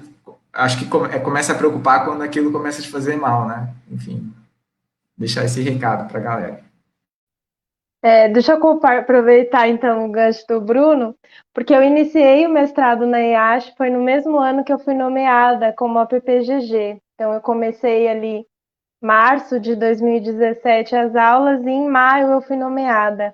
E aí, naquele momento em específico, eu não consegui ter autorização para frequentar as aulas, porque eram aulas em período ali que era difícil, deslocamento, eu tinha que sair muito cedo do trabalho, depois não voltava mais. Então, aí foi um desafio, eu acabei abandonando, foi uma pena. mas me trouxe uma maturidade também, que eu acho que vai na linha do Bruno, de entender exatamente o que eu gostaria de estudar agora, como que eu vou olhar para essas questões, que eu acho que é de uma forma muito diferente, e eu acho que a gente pode, sim, sempre cair nessa cobrança muito grande, nossa, eu tinha que já estar fazendo outra coisa, mas tem muito que se respeitar mesmo, e respeitar esse tempo, e além de eu não ter autorização, o desgaste que foi todo aquele processo, né, porque eu não queria ter deixado o mestrado, fiquei muito triste na época por isso, mas foi a opção que eu tive, eu tinha acabado de ser nomeada. E aí, aos poucos, a gente vai tentando equilibrar, né, todos esses aspectos da nossa vida aí, que a gente não é unidimensional, né? Enfim, acho que gostei muito da sua fala, Bruno, contribuir. Gente, deixa eu só também fazer uma complementação. Primeiro, assim, nossa, Amanda, não sabia que você passou por isso, lamento muito mesmo, porque eu também caí numa situação parecida com isso, mas eu tive aí a felicidade, né, de que o meu chefe na época, que era o Dr. Clóvis, da GV. Acho que ele tanto entendia tão bem a questão também da carreira, mas também de permitir eu fazer as compensações aí necessárias para poder ter as aulas, que também era tudo de tarde, né? Mestrado tem essa tendência de ter aulas de tarde e realmente costuma quebrar as pernas de quem está trabalhando. Depois dele, também, o meu outro chefe, né, quando teve mudança de gestão, que foi o Coronel Lorenzini, da PM. Ele, por acaso, também, na época, acho que estava começando, pensando em fazer o doutorado dele, ele também foi muito sensível com a questão e também permitiu que eu fizesse esses regimes de compensação. Basicamente, eu saía metade do período, no dia da semana, que geralmente o mestrado e todos os dias da semana eu trabalhava 1 ou 2 horas a mais para compensar. Mas a gente tinha que fazer isso porque a Prefeitura de São Paulo não tem um regime específico de como fazer isso. Ela tem lá algumas previsões genéricas, e eu imagino que outros setores públicos também têm, né, de que você pode ter regimes diferenciados quando você está tendo aula, alguma coisa, mas não especifica, não regula de fato como fazer isso. Então acaba dependendo de cada chefia. Algumas chefias entendem que elas não querem liberar, ou não podem liberar, e isso prejudica o servidor / pesquisador, né? Então, assim, em breve eu quero para que tudo dê certo. Isso mesmo. Para o Bruno também, quando for pensar aí no mestrado, que bom que você está aí pensando com calma, vai com calma, isso também para todo mundo que está vendo aí depois. Não fazer só por obrigação. Eu também demorei 3 anos para entrar depois do mestrado. E pesquisar o que vocês têm interesse. Procurem aí um campo que vocês têm interesse, um objeto que vocês têm interesse. Às vezes também professores que vocês gostariam de trabalhar junto, investigam onde estão essas pessoas, vê se é possível ter contato com elas, aproveitar o que o Vinícius falou também. Querendo ou não, a academia ela acaba tendo um caráter que ela é muito pessoal, você acaba tendo que ter contatos pessoais. Eu gosto de brincar assim que a relação, né, de orientador orientando é meio que uma relação de cavaleiro-escudeiro. Não é uma relação burocrática, como a gente está acostumado, né? Você passa no concurso e aí todas as coisas são regradas. Não, é uma questão que envolve muito essa questão de afinamento pessoal, e no fundo a gente meio que está pedindo permissão para entrar numa ordem, digamos assim. Você está entrando numa ordem de cavaleiros, aí você vai ter que ir lá bater na porta, provar que você é digno, pedir permissão para andar junto com eles, para aprender alguma coisa. Então, tá aberto, e de fato formar essas relações é importante para o desenvolvimento na academia. Muito bom, galera. Acho que ajudou bastante também essas dicas também socioemocionais para a gente pensar no pós-formado, né? A Mônica até comentou, super importante essa maturidade e habilidade socioemocional de vocês. É que é tudo construção também, né? É tudo uma construção. Aí vamos encaminhando aqui para as 2 últimas perguntas, ok? Agora uma pergunta da Milena. Em tempos de reforma administrativa e com o processo midiático de demonização do serviço público e diversas tentativas de privatização dos serviços públicos, como vocês enxergam o futuro do profissional de EPP? Pergunta difícil aí, mas acho que vocês podem começar. O Vinícius é ótimo nesse debate. Vini, conversa aí. Show. Deixa eu esquerdalhar um pouco aqui. Então, eu acho que o primeiro ponto é que, de fato, assim, isso é uma vocação a nossa, que a gente escolhe, que ela é um pouco diferenciada, né? Essa vocação, de fato, voltada para o setor público. Eu, particularmente, entendo o serviço público, ele primeiro como um direito. Então, assim, ele é um direito do cidadão na democracia de participar da gestão do Estado dele. Então, uma das formas é você ser eleito, outras formas é você eleger, né? Outras formas é você participar aí de conselhos de políticas públicas, algumas formas de participação, e uma outra forma de exercer esse direito na democracia é você trabalhar direto na administração. Então, no fundo, a gente está exercendo não só um serviço, mas também um direito enquanto cidadão. Isso não é uma coisa muito clara, às vezes até para os outros funcionários dentro da administração pública. Às vezes as pessoas encaram também com uma questão, digamos aí, puramente empregatícia, puramente profissional, e isso, ao longo da história, acaba gerando um tipo de erode um pouco, né, a legitimidade da administração pública junto ao público, porque as pessoas também têm uma expectativa de serviços, e a gente não pode também ser hipócrita. A gente sabe que historicamente, assim, a qualidade da administração pública, não só no Brasil, mas em outros países em desenvolvimento, ela é precária por uma série de motivos que alguns são técnicos, alguns são motivacionais, mas a gente sabe que a maioria é uma precarização planejada. Assim, historicamente, a gente tem um Estado que teve poucos períodos de state building, né, de construção do Estado, muito menos do que a gente teve períodos políticos de destruição do Estado, destruição da capacidade do Estado de prestar serviços. E a população, no geral, ela sente só essa ponta. Então, muita gente, às vezes, não é necessariamente por maldade quando eles entendem um serviço, às vezes como algo não essencial, não entendem qual a importância daquilo. Então, assim, eu acho que, do ponto de vista, enquanto gestores por profissão, né, por vocação, o primeiro ponto é a gente tentar sempre ajudar o resto da população, independentemente da questão de viés político, ideológico, entender exatamente o que está em discussão. Até para a pessoa que queira ser mesmo privatista, que é privatizada, não, ela entenda o que está em jogo. Não tome decisões também de forma afobada. E eu acho que o segundo ponto, né, assim, que é o que a gente faz, óbvio, quem está na administração pública tentar melhorar a capacidade de gestão sempre, a gente está sempre, eu sei que muitas pessoas, até com sacrifícios pessoais, que a gente sempre faz aí um input de tentar tornar isso aqui algo, transformar a administração pública. Eu imagino que quase ninguém faz GPP se não tem o mínimo dessa intenção de que não entende que as coisas estão ótimas. Então, a gente entende que é uma situação problemática e a gente buscou essa vocação precisamente porque a gente quer melhorar as coisas aí por diversos caminhos, inclusive algumas pessoas pelo setor privado mesmo, pela atividade política, e isso é legítimo.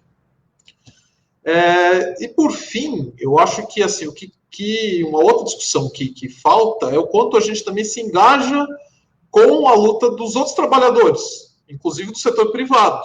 Assim, às vezes, um empregado privado que vê assim, o setor público como algo privilegiado, mesmo que não seja pela relação salarial, mas pela questão da estabilidade. Às vezes ele não entende que o setor, os trabalhadores públicos, né, os servidores públicos, são às vezes uma barreira com essa estabilidade para uma maior precarização do trabalho como um todo. Às vezes, assim, quando você precisa de uma classe que ela tem uma estabilidade e, por isso mesmo, ela é capaz de poder se articular com o resto das classes que trabalham, isso não está claro para muitas pessoas que até são cientes de que o trabalho delas como empregado privado pode ser precarizado, pode ser explorado. Então, seriam essas frentes, né? Primeiro, deixar claro para a população como um todo qual a importância do serviço público, quanto não só dever, mas enquanto direito também. Mesmo quem está criticando tem o direito de participar da administração pública. Esclarecer quais são os termos do debate, e isso eu acho que é uma coisa que é difícil, porque a mídia hegemônica tem já uma posição, então é difícil a gente ter um espaço para, de fato, ter debate propriamente dito. Só tem, na verdade, propaganda sobre. Esclarecer os nossos colegas servidores de que é necessário melhorar o serviço público sempre para a gente legitimar essa vocação, esse serviço, que é um serviço real, é uma dedicação. E, por fim, demonstrar para o resto da classe trabalhadora que nós somos um elemento fundamental para a garantia de mais força para as classes trabalhadoras em relação a ataques que não são só aos serviços públicos, né? Assim, se a gente é o alvo sempre, o boi de piranha, como se diz, dos ataques aí mais liberalizantes, é precisamente porque, em alguns casos, nós também somos vanguardas da classe trabalhadora. Então, deixar isso claro, essas vertentes. Essa é a minha posição aí política, inclusive, em relação à GPP.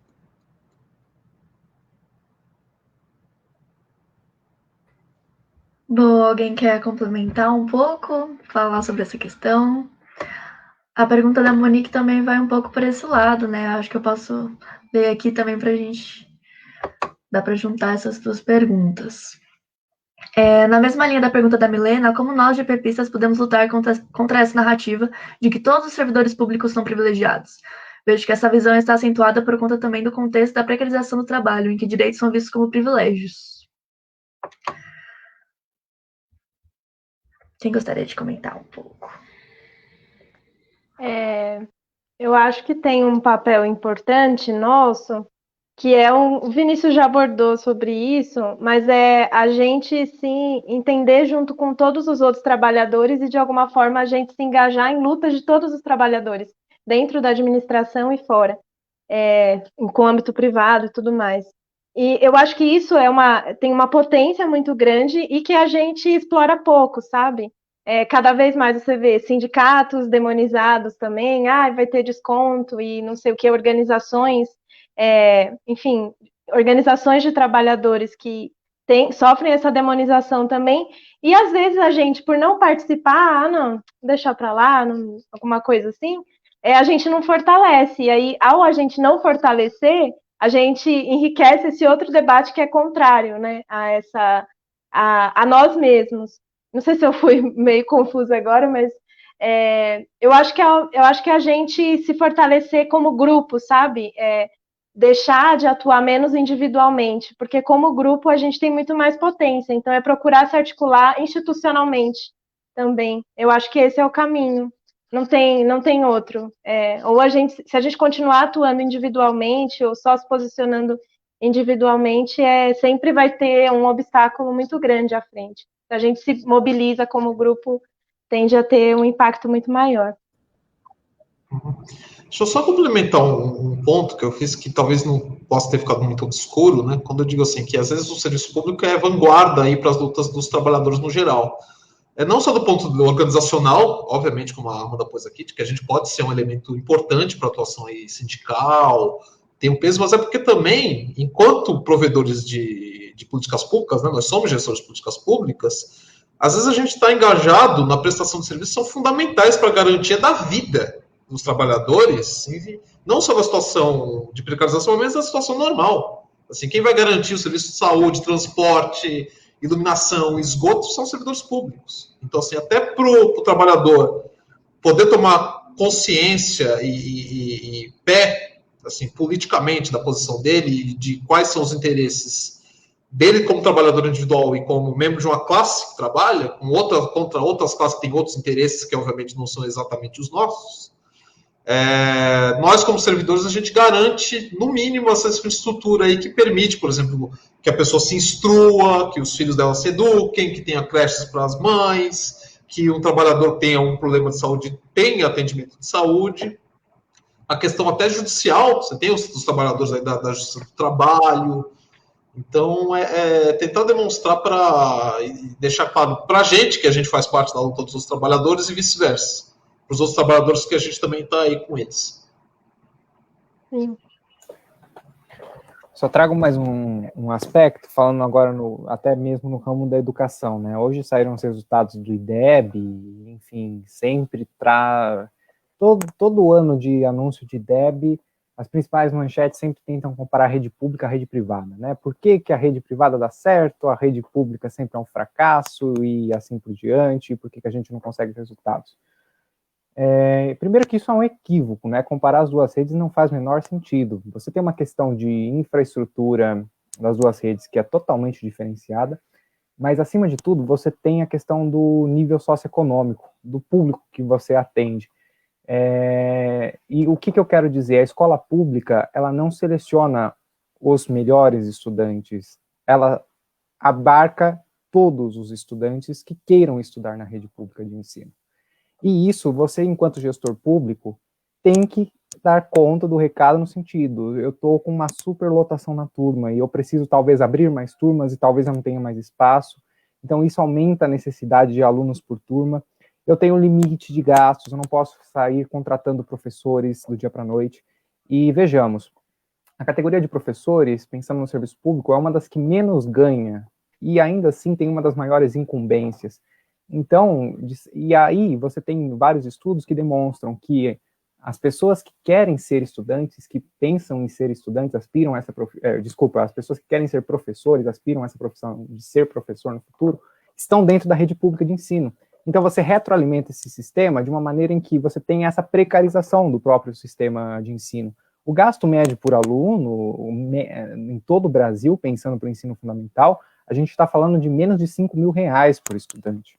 Ou seja, você tem um desafio complexo de pegar R$ 5.000 e dividir em 12 fatias para que você consiga manter toda uma estrutura. Nós estamos falando de transporte escolar, alimentação, da infraestrutura, da manutenção do gasto com os profissionais de educação. Ou seja, e aí querer comparar, por exemplo, com os colégios mais elitizados de todo o Brasil, como é que você faz esse tipo de comparação? Não faz o menor sentido. Os salários dos professores de um colégio de elite, você está falando de torno de salários, se não comparando, até mais altos do que, se não similares, mais altos que os salários dos professores da Universidade de São Paulo, por exemplo. E aí, como é que você vai manter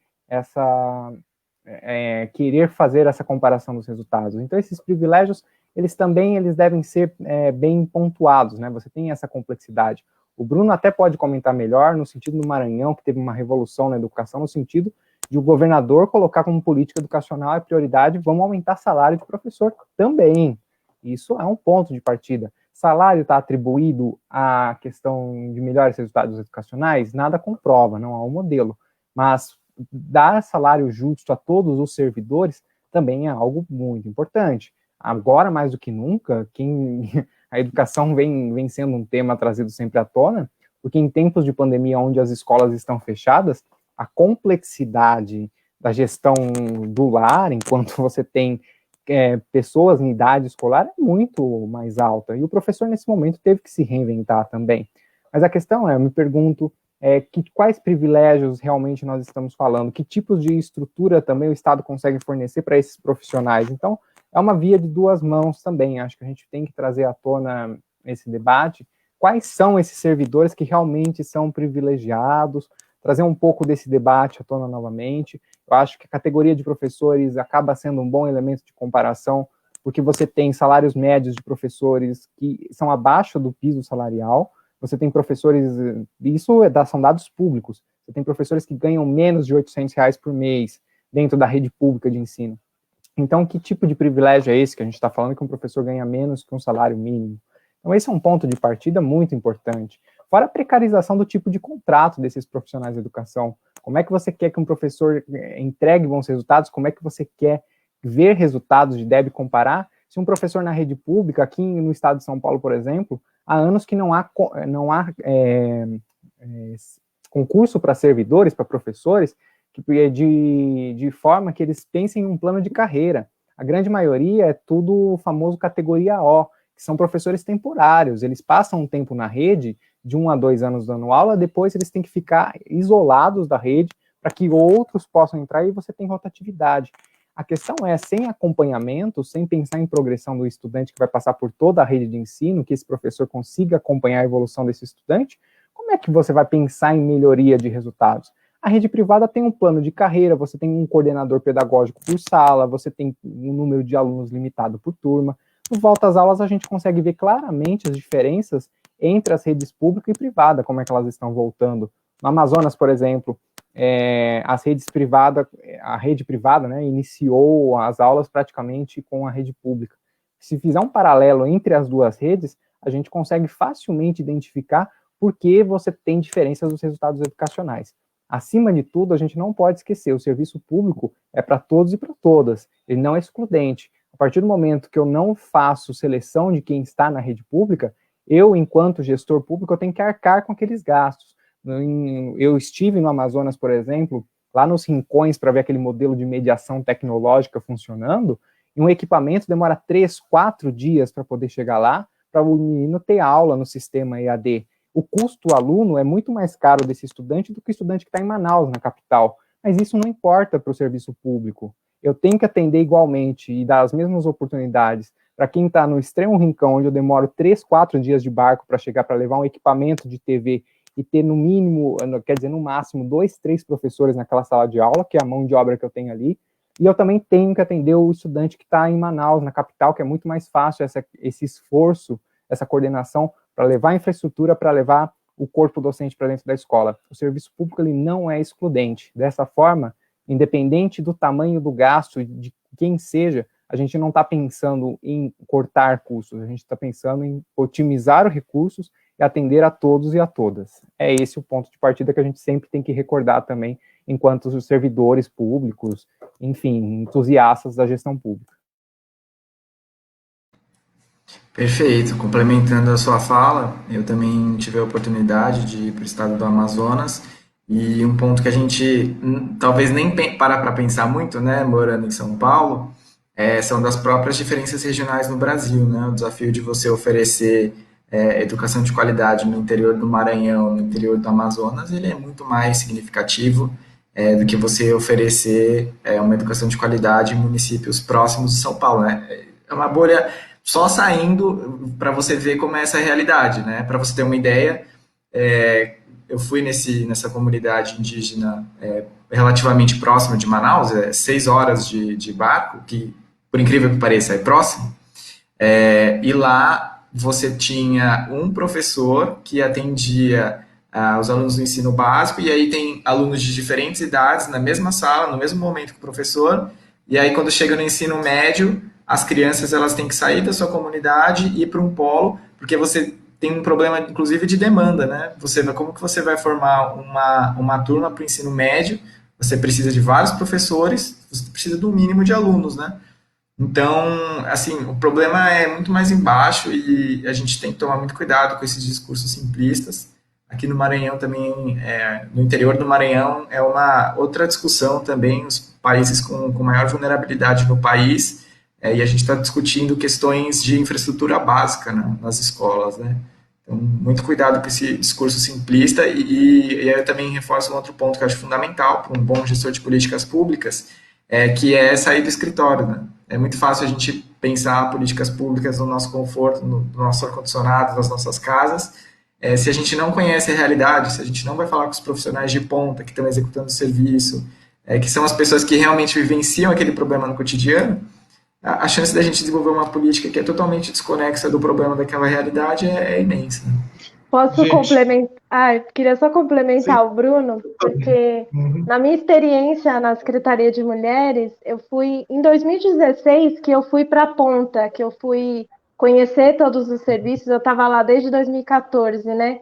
E aí eu tive um projeto que aí eu fui trabalhar com as mulheres que trabalham nos serviços de atendimento e fui pensar com elas a integração com outros serviços do território, e é aí que eu vi o meu trabalho, a dinâmica mesmo, é aí que eu vi o que era trabalhar no serviço público. Então, essa fala do Bruno é muito essencial. E retomando até o que eu comentei no início, de ter um ouvido grande, que é justamente para a gente que está no escritório muitas vezes, poder nunca perder essa conexão com onde a política acontece de fato, senão o nosso trabalho, de fato, não vai ter o significado que é necessário que ele tenha, né?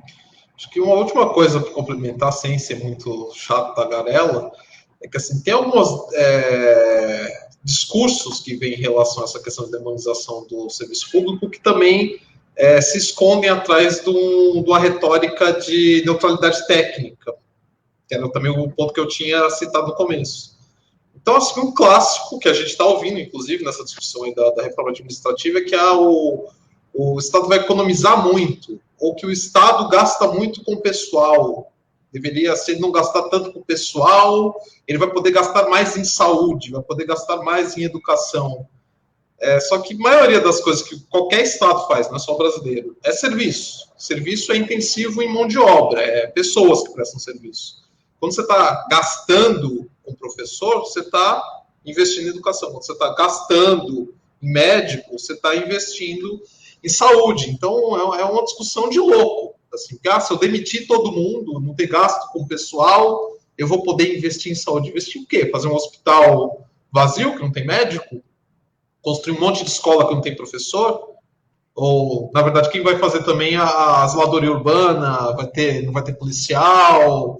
Não vai ter gente administrando mesmo esses serviços. Então, assim, pergunta se for uma empresa privada, ela também faria isso.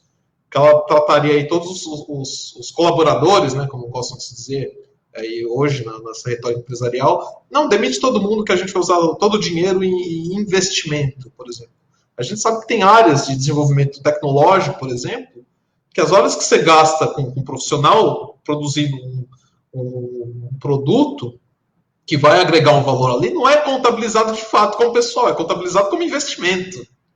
Se a gente contabilizasse com a mesma flexibilidade que o setor privado conta e o gasto que tem com o pessoal no setor público, a gente também veria francamente o quanto várias pessoas com suas diversas competências, na verdade, são investimento, porque a gente está gerando novos serviços, melhorando serviços existentes, fazendo com que o gasto público seja mais eficiente, mais eficaz e mais efetivo. Então, dependendo do ponto de vista que você quiser fazer um orçamento, você pode dizer também que não, isso não é gasto, isso é tudo investimento. Então, assim, só para também a gente sempre tentar alertar as pessoas quanto a esses discursos que são mais simples e que às vezes podem pegar até a gente, como gestor, porque a gente tem uma preocupação, sim, de que o orçamento seja bem gerido, que você não tenha desperdícios. Às vezes a gente pode cair hipnotizado por essas formas pseudotécnicas.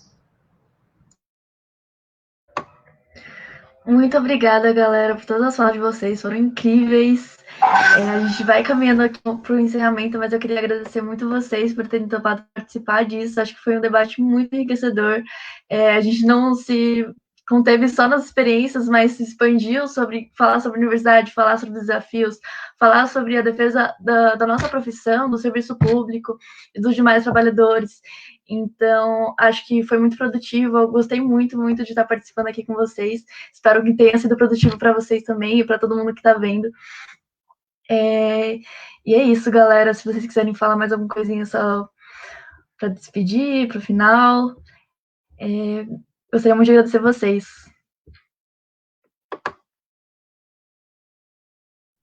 Obrigada também pelo convite do CA, pelas participações aqui no chat. Eu estava com o olho no Facebook aqui no computador também para acompanhar, porque pelo celular eu não estava conseguindo. E eu gostei de ver muito assim, o engajamento de vocês, ainda mais a gente que está um pouco distante, que se formou há um pouco de tempo, né?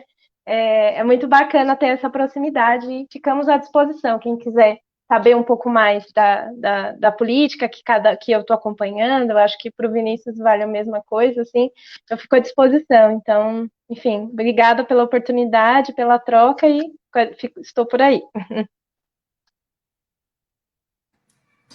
Também queria agradecer pelo convite, pedir desculpas mais uma vez pelo atraso. Foi um debate muito produtivo e sempre aprendo com vocês, alunos, egressos, professores. É muito bom estar próximo dessas pessoas, né? E a última mensagem final que eu queria deixar é para os estudantes de EPP, para vocês abrirem os olhos para as outras pautas que talvez não pareçam tão óbvias, né? Por que estudar sistema prisional? Por que estudar resíduos sólidos urbanos? Eu garanto para vocês que por trás de cada tema desse tem um universo e que é fundamental, e aí em relação ao sistema prisional eu destaco que acho que ninguém nunca, assim, nasceu querendo trabalhar no sistema prisional, né? E justamente por isso é um ambiente muito esquecido, e acho fundamental, assim. Está sendo muito transformadora essa experiência profissional que eu estou tendo aqui e recomendo muito para vocês se atualizarem, buscar conhecer mais, que vocês vão se abrir para várias possibilidades de entrar num tema que talvez vocês nunca tivessem pensado na vida de vocês. Obrigado.